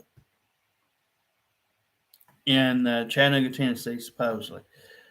And I had these people. I had cops call me, and I kept contact with this guy after the jail thing. She didn't have anything on her. It was the possession of the law thing that got her in trouble because everybody that was on that bus got in trouble. So some of them had drugs, and everybody had to go in just because of the laws that's different with different states or whatever. And so everybody that was, even though she didn't have anything on her, and I tried to, like I said, I tried to explain this to my grandmother. It's like talking to a stump. But she wanted to call it a scam and it was fake and all that stuff and saying all this horrible stuff, and it wasn't. Like I said, I can only speak for me and my wife. We know this deal, and actually, how I can prove it. Is that doll that we got, that Derek Jr. doll that we've put out here on videos before. That little doll came through the mail. That was sent from her, and she paid. I think it was like $200 or $300 for it or something. And it's a small doll, but it was one of them. I guess the brand of it or whatever. I don't know where she got it. It was off the internet. And I said, well, we'll see. So when we got the doll, I knew we had something real, And oh, hi, honey. Hi, Yeah. So whenever we got that deal, my wife's home, she went bought some stuff. Hang on, I'll finish up. Oh, she got me one of these, monkey. Happy birthday. Oh my goodness, 2 months early, sweetheart. I said it ain't my birthday yet. That's pretty. Yeah. There, get on Jacob. Hey, Jay. JJ. Look what Mom and Daddy want you to have. JJ. JJ.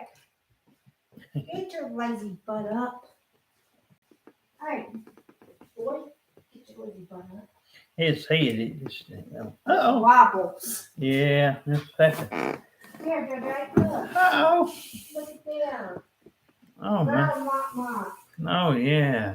Oh, girl, mutt. Now you got all kinds of mutts. But anyway, I felt that I'm going to finish up. I'm getting close to 2 hours. I know. But, no, I was just explaining, my wife's home now, but I was making a video about, just in case there's family or anything. And I'm going to get to the most current stuff here in a minute. But where I was at was basically we had, did this for a while. And this one woman had come out of nowhere. And as I stated earlier, was that Carrie Walker one, and she, at the end of the day, me and my wife put our heads together and said, "No, look, we're $3,000 at least in our debt here, and nobody's come home, and everything was kind of up in arms." And I said, well, I told my wife this. I said, well, I look at it this way. If you don't want to take $20 more out, I don't really. And at that time, my head was about to kill me. This was about the time AEW was starting up. We had been through that for about 8 or so months, or whatever it was. We tried our best, and ended up when I told her this, she didn't like it, and we text on and off, horrible things back and forth. This is when I was just at my wits' end. I said, well, name me somebody else who would have took their check and put the most, almost all of it at times, towards you to try to get you home. We can't help it. All these things keep happening, but we can't keep putting that, And we, at the time, were in debt with this stuff. I said, and she kept saying, oh, if you put $20 more, I swear I'll come home. I said, well, I've paid taxes, I've paid buses. My wife's took stuff out, tried to help you. I pawned things, trying to help this person. And so, we had done a lot, but she just didn't seem to appreciate it. I said, I just feel like I got to let it go now, because it's not serving me. I said, if you can find, and the problem was these cards and things, and having to take pictures of receipts and all this bull and all that stuff. Like I said, it was only supposed to be for a couple of weeks, and I didn't mind to give me and my wife didn't mind to try to help her with food. So again, because she didn't have any other money on her, once she got up there. I can't remember what state it was now. It's left my mind. But it's close. It's right by Tennessee. It's close enough to Tennessee. So no. I started with an M, not Minnesota. It wasn't Michigan. Oh shoot! It's left my mind, but I think it started with an M. And but she wasn't too far. But anyway, so we had went through that, and my grandmother came up here. Like I said, I tried to explain it to her, and she wanted to know the whole deal, and it didn't go very well. So I got out of that. Me and my wife, didn't really fool with Facebook. For a long time we didn't have Facebook. I didn't do anything with it. And then, so come 2020, virus thing, even though there was a lot of bad, one thing that was positive on our behalf, we got paid back due to the government sending out those stimulus checks. And I believe that like a hole in the head. Because I said, I'll believe it when I see it. So between the two checks, me and my wife being married, actually got us a little more in our pocket.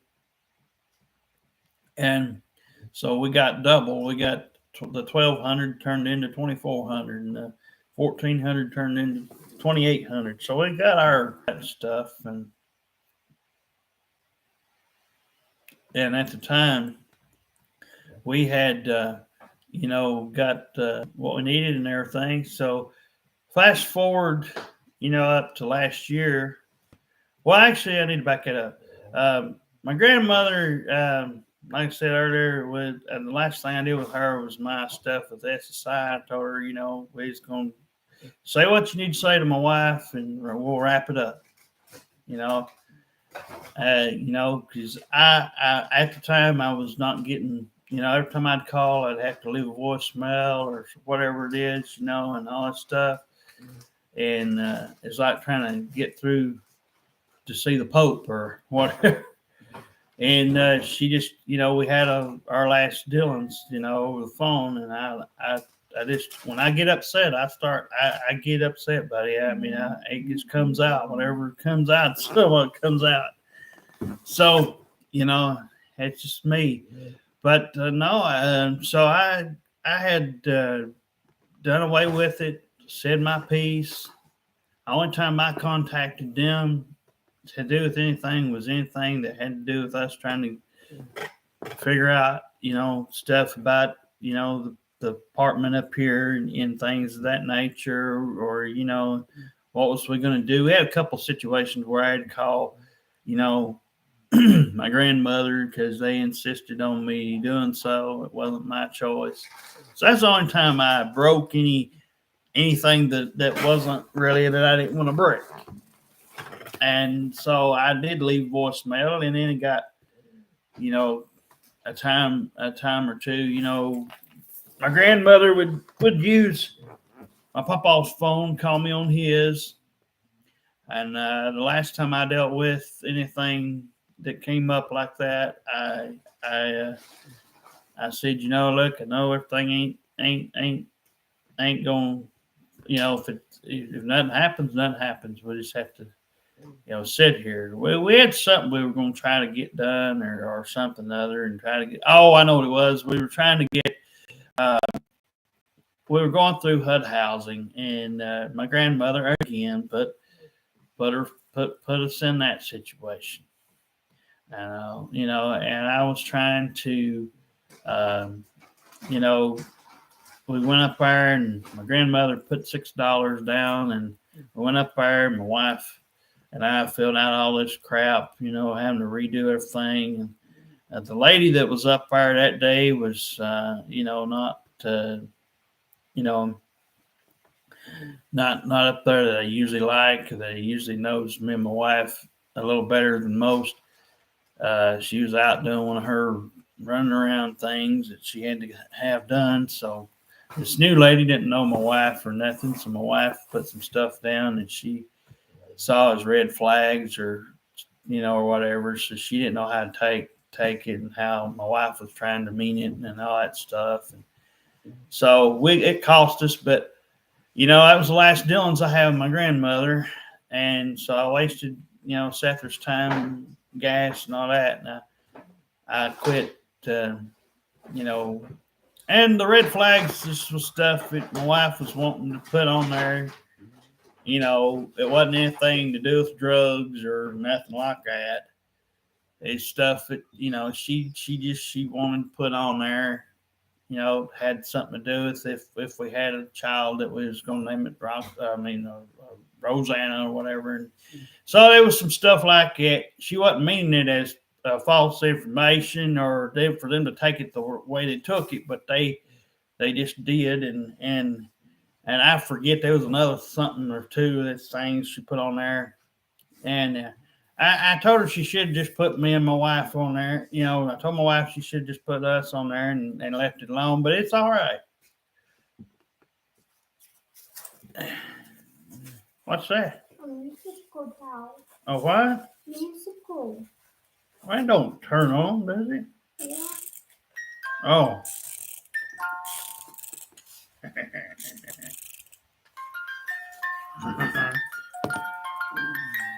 Oh.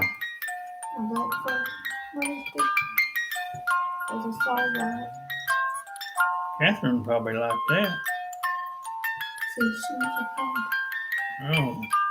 She knows. It was playing her.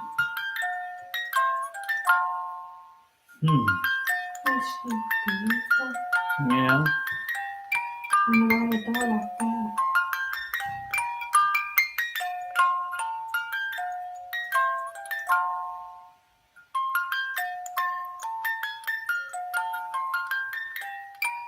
She's singing a gospel song. How much I love you. How much I love you. So I was singing about it. So it's beautiful. But no, so basically,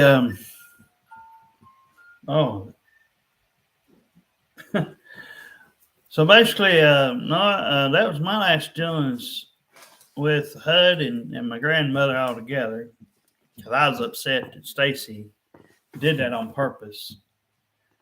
I know she did, and she tried to call us back and all that. I gave up. I said I don't want to go through them. It's too much hassle. We had a thing in here that back when COVID happened, they wasn't able to come out, and so that dryer that we used to have had made the mold come on the walls and everything else, and they wasn't going to pass us and all that stuff. So anyway, we would wrap our stuff up with all that, and we've been through with them, and so now we're having to pay the rent. They were helping on the rent some and all that stuff, but anyway, it is, well, what it is, and so now instead of having that little bit of help, it's the whole rent price. And like I said, I never asked to join that HUD stuff. It was more just a nervous wreck. But the goal was, and again, it goes and leads up to some of that stuff that's happened. I've addressed on videos, about the Susan stuff and all that. And like I said, again, we at that time didn't even have, the ring thing wasn't until last year, really, and all that stuff. And we tried, my wife had one of those, and she gave that one and all that stuff. Like I said, I mentioned that. So I mean, I went over that stuff, but it's, I told my wife had brought up yesterday the most recent of things. My wife brought up yesterday about what was going on, and my grandmother and everything. And I've told a bunch of stories. I'll go back and probably rewatch it and give it something to do. It's almost 2 hours long. So anyway, she come home and told me, that they want all this, fixed. They want it back. They want me and my wife to do this or that or whatever. And after you hear all these stories and you just pick through, and I just told some of them. I didn't tell all of them, but I told the biggest portions of them that really affected me and why it is that I will never take back what I made. I made that promise that we should not have anything to do with each other, and family or not, it just isn't what I was raised up around. It wasn't the good stuff that I was used to, and I knew if I brought home a person that was a millionaire, they'd have a problem with it. Any person I would have picked out or that would have picked me out, we would have had to have the same situation where we stood by each other. And I don't know that every woman can do that, because again, a lot of people likes the family stuff and they like to get to know and see what good they'll say about you. Well, my theory is it's always been best that that you get to know the person, and family and stuff will come as it needs to or whatever, but I don't endorse it, see. And because usually that makes it go one way or the other. So again, this most recent stuff is just that I'm not changing my mind because of all the stuff that I put out here. Now everybody pretty much knows, and as far as the layman reunions, I haven't brought that up. As far as layman reunions, that was always left up to me. So if you're somebody out there who knows these people that I brought up, if you're somebody who has a YouTube, that's why you didn't see me. Wasn't cause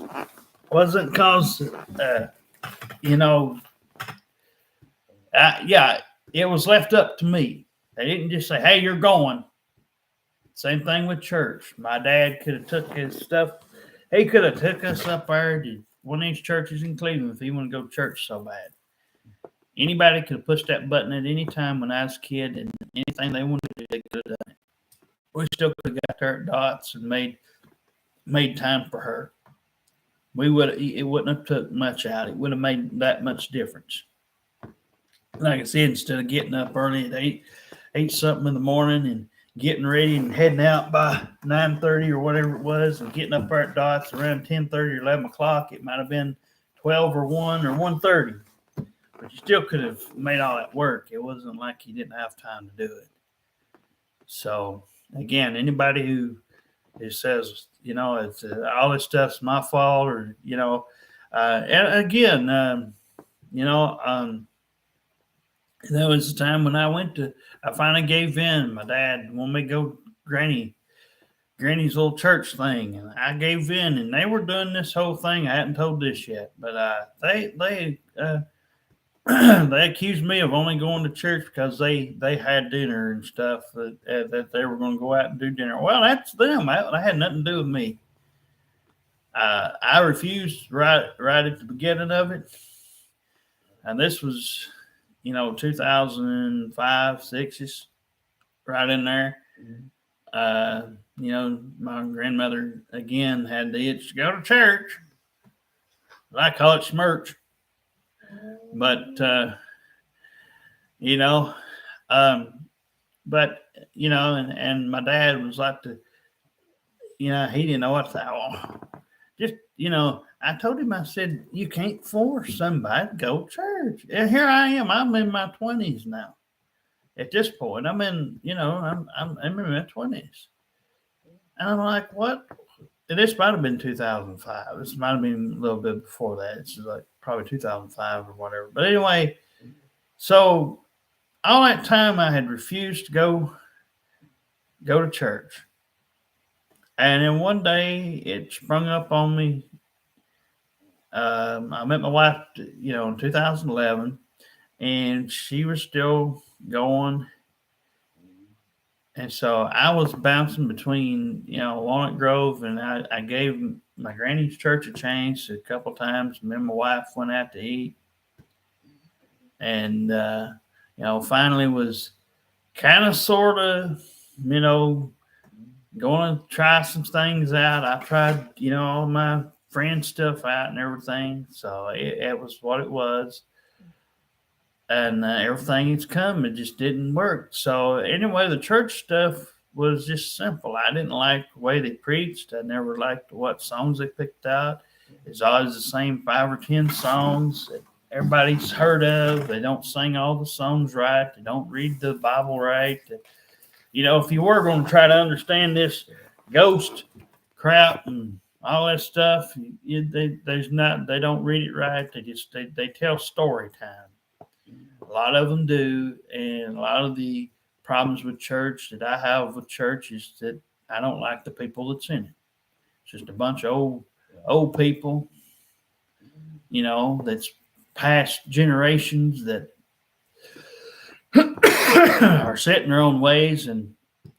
But I had nothing to do with wanting to go to that church just because of food. Yeah, I was glad to get a meal, but if I'd had any say in it, I wish now that I just didn't go, because then I got blamed. Oh, that's the only reason they're going.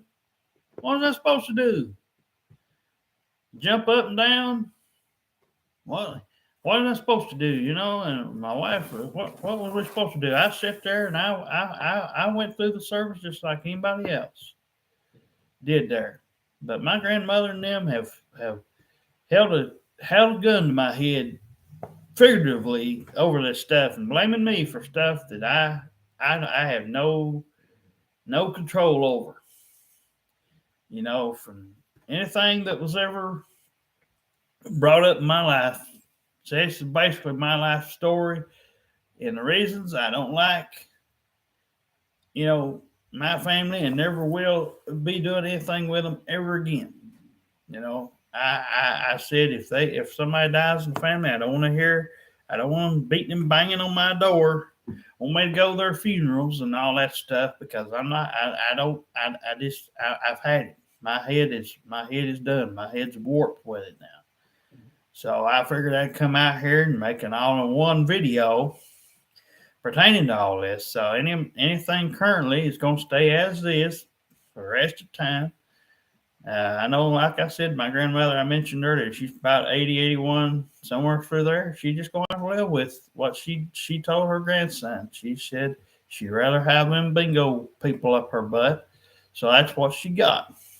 Now she's trying to, as of yesterday or whatever it was, she's come back out there, and she has a couple times. Like I said, I know it's not every day that you see her out in the store, but anyway, or somewhere. But she sticks her nose in there. She thinks I'm just going to do what she wants and how she wants, and she's just gonna get her way. And I said after they mistreated me over that stuff at the nursing home, I said I'm never stepping in another nursing home again. I don't care who's in there.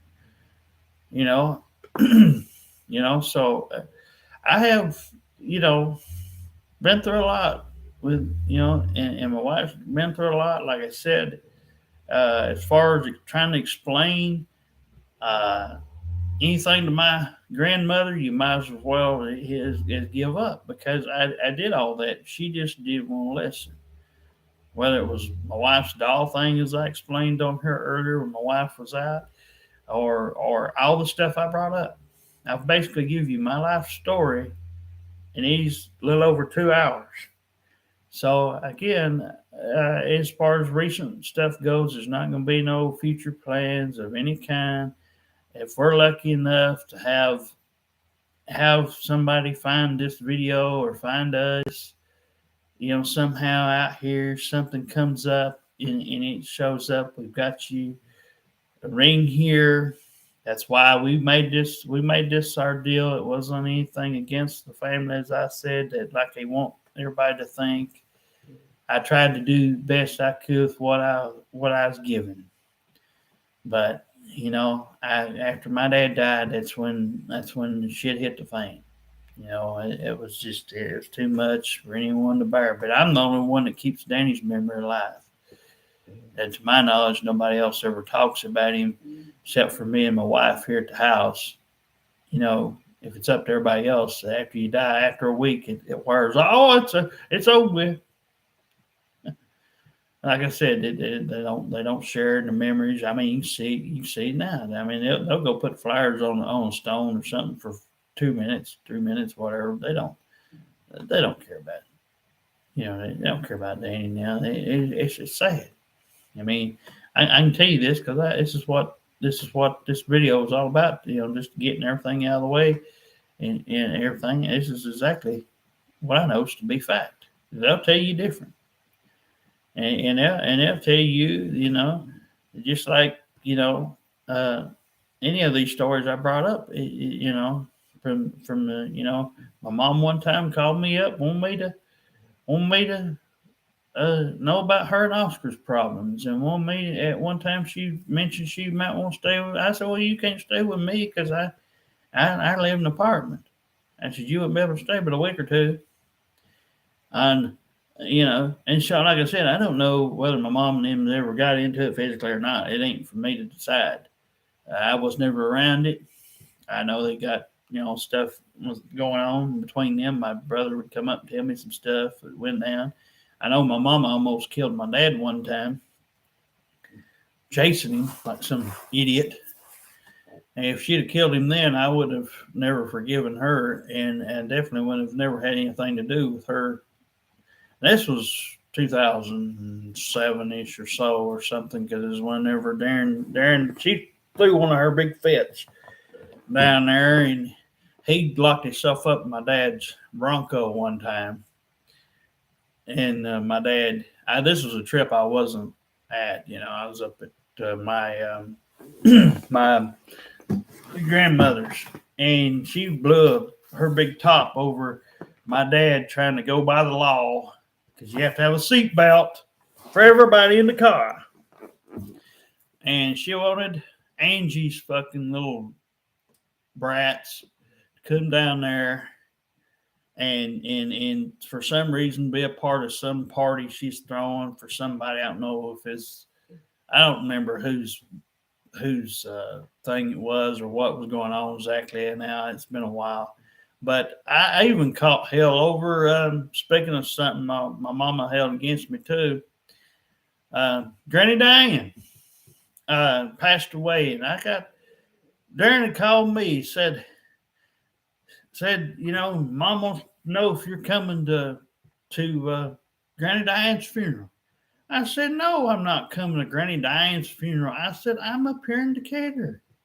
I'm up here at my grandmother's. I said, this was at the time my grandmother was pulling that stuff. Like I said, this was 2006, just because it was June. It was on. She passed away on my stepsister's birthday in 2006.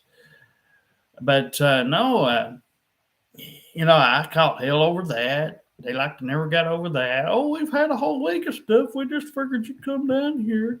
Like I could just magically make myself appear somewhere. Like I've got a magic carpet, like you can do Aladdin or something. Oh, Derek, you don't know me. Bring that stuff. Well, I've seen it on TV. I don't give a shit about it, you know. But it's just use as it's like I got a magic carpet or something. I can just make something appear out of thin air, and I can just sit down there and be there. It's not that I didn't love Granny Diane. Granny Diane knows that I loved her, even though all the stuff that they did, all that stuff, and she's the one that greeted me the most when I came down to those gatherings. If it wasn't for Granny Diane, wanting to see me and telling my mom what she told her and had this talk with her, she would my mama would have held a gun to my head for the rest of my life over that decision I made and stuff, and would have cost me multiple time with my mom's bunch down there and their kids and stuff and nieces and nephews and all that stuff and cousins or whatever. So Granny Diane's owed a big thank you too, because if it wasn't for her, I would have probably and most definitely wouldn't have gotten invited to gatherings down there or had been able to do any singing for anybody or had any fond memories and stuff. My mom always tried to lie and about who bought gifts and stuff. She bought a few, but I knew she didn't buy all them that we got as kids. Like I said, up to a certain time, my mama always has, like I said, I don't know her work history or where she worked at a lot. I wasn't, very kept up with that because, like I said, a lot of times, my mom is just like a ticking time bomb. Like I said, I let Sean and them come up and would visit. There was time that I worked this stuff out when I first moved up here in the apartment. I was getting every week, almost only one time Sean didn't get to come, and that was because my mom said, "Hey, is it all right if we just don't do it this week?" I said, "Okay," because he'd been up there a lot anyway, but he enjoyed it, and they always neglect to talk about him and all that stuff. And like I said, when my mama lived down in Harrison Bay or whatever, she was fine. But when she moved up here, all this stuff, like I said, I will take great credit for having held a job longer than that brat Star. And and no matter what, Gene Wade and a bunch of people up here has give her chances out the hind end. I think it's like they got a sick fetish or some shit over her or something. And like they just can't stop looking at her or something. Because like she got so many chances. And it's like I said, these people at the pig, they don't understand what I know and what's in this video that I'll go back and let my wife listen to when I'm done. All this covers 30, almost 38 years of my life. And they ain't a one stitch of a lie in here. And, it comes down to just, how, my wife's people, I haven't brought them up much, but I gave them the same opportunities. I gave them every opportunity to call, to text me, to, do whatever they want to do. But the same problem persisted in my family as it did hers. It started showing its ugly head, because she put them out to be one way and she was used to what I was used to when I was a kid. And what happened was they just decided, oh, I'll just do right the opposite. I had the same thing. I haven't brought hers up much in this video, but just a couple of the things I noticed was just how ass backwards they seemed to be. They weren't into the same stuff my wife mentioned. They weren't, coherent to where I could get along with them or compromise here or there, or their kids were just always up in a bunch and they running around screaming, yelling, hollering just for no reason at all. Just a bunch of junk. You couldn't even hear yourself think at these people's gatherings, and it was too loud. I mean, it was just you couldn't have thought. I mean, even if I had said, "Hey, I want to do this or do that," I couldn't have heard myself think. I was not allowed to be the person I could have been. I made them mad one time when I said something about, when they mentioned all they listened to was Johnny Cash. I had to come out and say something. I said, well, I like a little bit of variety around here. I like a little bit of everything. So, I gave everybody, from my wife's family to my family, I gave everybody an opportunity. It ain't my fault they squashed it. It's not just my side. It's not just my grandmother trying to get back in my good graces again and trying to pull one of Vince McMahon's Kiss My Ass Club things again or whatever. I'm not falling for it. I know it will get messed up within a week. I know that. And that's why I told my wife, why she's right here. I'm going to say it again. If they ask, the answer's always no. I'm not giving them my new numbers. I don't want anything because I just pure don't get along with them. They don't have anything in common with me, contrary to what my wife wanted to tell me. They've let all that go. They don't have that in common with me no more. I couldn't find any stitch of anything. And like I said, a lot of the problems persist in both sides. There's nothing but married couples and fucking kids around. That's where it gets out of hand. When it was just me and my brother and nobody else on my side of the family, everything was cool. When that brat started coming in, and then Dixie and JC, and that whole thing that started changing. And then, like I said, I mentioned a lot of other stuff earlier. I already covered. So that's basically it. That's why I've chosen to do, stuff that I do. And the only person I can fully trust is my wife right now. And so, like I said, that's so the offer, the unicorn bestie offer. That's what it was. It's exactly how I mentioned how it was supposed to go down and everything. So I can put the now you got the I can put the ring back out here one more time. I guess. Yeah, I might put it out here. Because I'm going to make an all-in-one video so everybody understands. This is going to be a long one. So, it is what it is.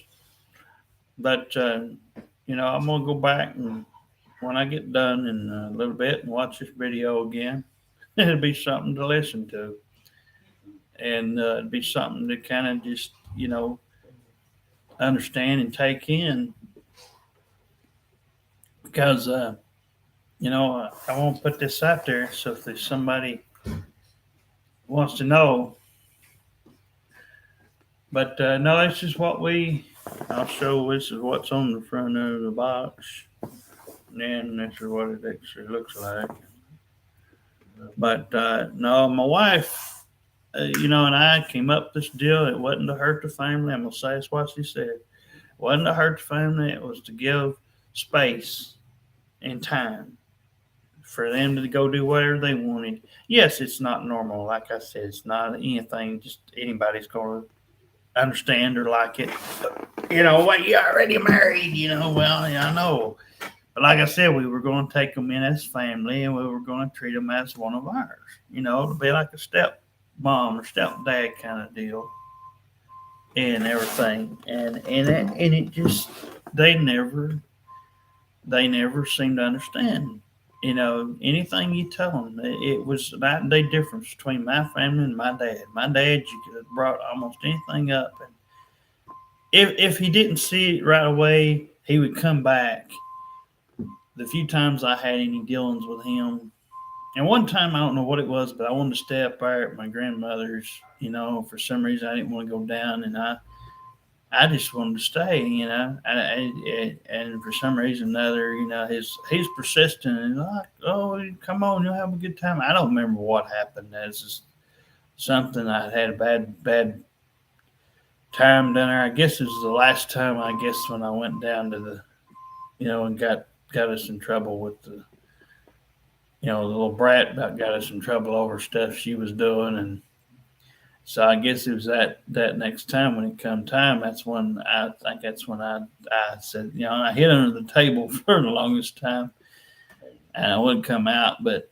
He talked me into it, and but like I said, years later, we talked all these out, and my brother's stuff, when he wanted to talk about his wife and what Darren had done to him up there. And my dad, it's one, like I said, it's one thing trusting your own family to come back, but it's another trying to trust some other people. So that's why we're saying close to home. And there's a label there on there so you can see that we bought that. But, it is what it is. I mean, my wife, she said yesterday, I'll throw this out there. My wife said yesterday she felt bad after she got that $100 and realized that she realized that meant something, and it hit her like it did me yesterday. It hit me like a ton of bricks after the fact, Didn't think about it before. Hey, he's like, well, but I told her I said we could have kept it for just something simple, just as a keepsake or something. But like I said, that's why we're not getting rid of this. I told her, I said, if we find something, somebody out here finds it in their heart and they like the stuff that we like, whether it's our dolls or my wife's dolls, her art, sports, music, movies, going out and just doing, things that all of us do. And, we're not that hard to get along with. But like I said, a lot of this stuff, people, they want you to support them, but anything that you want to do, it always got to be put on the back burner. And that's what I realized with all this stuff. And they always, everybody makes excuses. So, and if my family and her family or anybody else asks, there's nothing's going to change. Me and my wife will just have to put up with this place if nobody comes. I can't help that. I can't put a line on it or say, oh yeah, I know what's going to happen. But if somebody out there don't have anything going on and they're not in no bad stuff, this is the deal that we're offering. And we got you some stuff here. My wife's still, like I said, I have a feeling something good's going to come. It's just, when and where is that going to be? I don't know. I'd hope for it anytime, but like I said, any times, so I mean, again, we'll see. But we've put our numbers out there in the other videos. Uh, you know, like I said, but since we're making an all-in-one history long video, this is now almost 2.5. I'll just do it real quick. Well, we prefer you to text us first and send us a nice picture of you and everything, and we text a little bit, and then we'll call and go from there. Whenever things comfortable and everything, we get to know you. But like I said, we're just looking for somebody in their mid-20s to 30s. Somebody that don't have anything. No, possibly like the Kerry Walker thing where they didn't have anybody. They didn't have no parents. They didn't have any, friends hanging around or any of that stuff, So, like I said, some of these things that's come to us had things just been a little bit easier and had they been more simpler, such as thing we've had a little over a year ago, things could have been a lot different with some people that's come our way or whatever. But we've cut out rides to the store. We've cut out anything like that because it's just not right. You can't tell me I could go to New York or one of these other states and that these dang people would just be willing to pick me up off the side of the road. I'd probably get my killing out there. and much less they wouldn't know if I had anything on me or not. Even though I'm not like that, but I'm just saying it go both ways. I don't know why it's so easy for people out here. Well, Derek, it's a small town, Well, still, it's not normal for somebody just, whether you're dead tired or not, if you started walking, I mean, like I said, I could see a nice policeman or something if he saw you, and, or something, and he felt led to do it or something, or she did or whatever. They could be a female cop.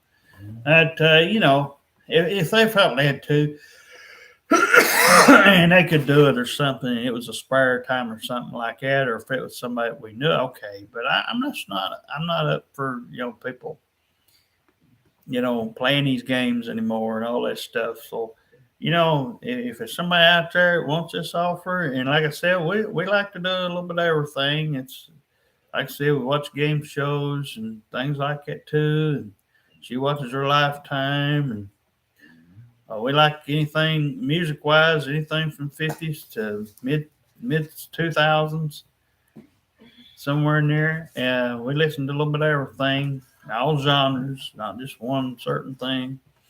But yeah, like I said, we like to sing and all that stuff too. And there's some, like I said, we don't do anything, hunting or fishing or anything like that. We're not really into all that, or anything too too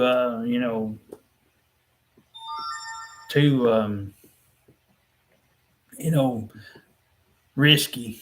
So it'd be stuff. It had to be somebody simple, and like I said, you know, uh, slim to average body type. Somewhere in there. Somebody likes sports and all that stuff. Plus, somebody can be a girly girl, laugh a little bit, and we can have fun with, and somebody we could see ourselves being happy with and have a long time relationship with them and spend the rest of our life with, and somebody that like my wife, she kind of like to have somebody she could you know you know cuddle up with, feel comfortable around, give them a hug or kiss or something.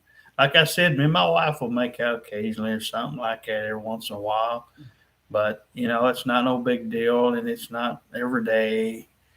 So, like I said, if somebody joined it, somebody like that felt like they wanted to join in on the fun, okay. Well, we just do it at home. It's not, we don't send pictures out like most people would. Start taking those pictures. We do that. We do the whole action in person. If we're going to do something, we do it in person. We don't send pictures like that over the phone and stuff like that. You'll get everyday normal pictures, you know. But anyway, we just wanted to kind of cover everything, and I think I've hit about everything, except for a lot of my school stuff, and me not having me not going to proms or stuff like that. I could put all that back in here and go over that, you know. I only wore a suit and tie twice my whole lifetime. That was for class night. I graduated in 2004. My wife graduated in 2008. She was born in Tampa, Florida, and I was born in Chattanooga, Tennessee. But anyway, she graduated in Ohio, and I was able to get a passing grade on the TCAP. I made an 82 on it after I graduated. I come back, took it, and passed it. Because of Tom Pride going over it. Like I told my wife earlier, I graded the whole rock sand thing. Wish that never happened. Some of that stuff, a lot of it, I wish never happened anyway. The friends I came around was people that saw I was doing my work, doing my school work. That's the people I got. I didn't have girls out to hide in, and I wasn't in these big places. That's what I was bringing up to my wife earlier too. It's a different style down here, different. Everything's different. It's not what she was used to, and that's why, like I said, she hadn't seen anybody like me that said, "Hey, he ain't got no friends. His phone don't hardly ring." Unless it's a doctor or something like that, okay. Or if it's Cethra or something like that, I've had less than 10 people in my phone ever since I've had phone. And my dad was the same way. He always kept the same phone. He had the same battery. He didn't believe in those more modern phones. He got a computer from Jason Kirk, let him borrow his computer, and he would get on the internet and check his Facebook or something every once in a while back in the day. But he wasn't very much on there. And times that he couldn't do something, such as the Chipper Jones thing, I told him, it's all right. I ain't going to raise no cane over not getting to see Chipper Jones. I said, it's too much. It's $50 a person. So, it's just too much.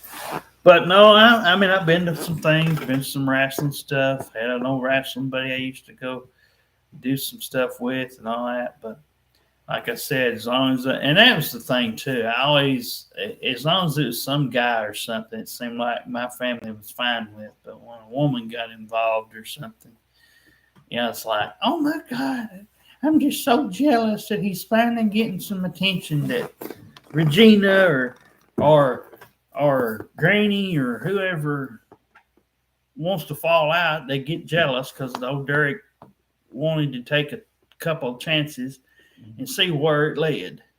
I ain't like everybody else keeping all my exes around and or most people that is, and keeping them around and still talking to them. When I get rid of them, I get rid of them. I wish them well, but or whatever in most cases. But I don't. I just choose not to do that. So that's why I'm hoping me and my wife can come out here and hopefully, this will, somebody will see this and they'll want to, do this deal and everything because there won't be anything in the way. There won't be anything, like I said, it'll all be what you see right here is what you see. My wife was in the video earlier. So, the only things, like I said, it'll have to change is where we move to. Because you can't live here, we rent here. Our landlord doesn't, and it's ain't the nicest place in the world, as you'll know when you come in. But we live out here in Decatur in 423 area code, in Decatur, Tennessee. We're right there.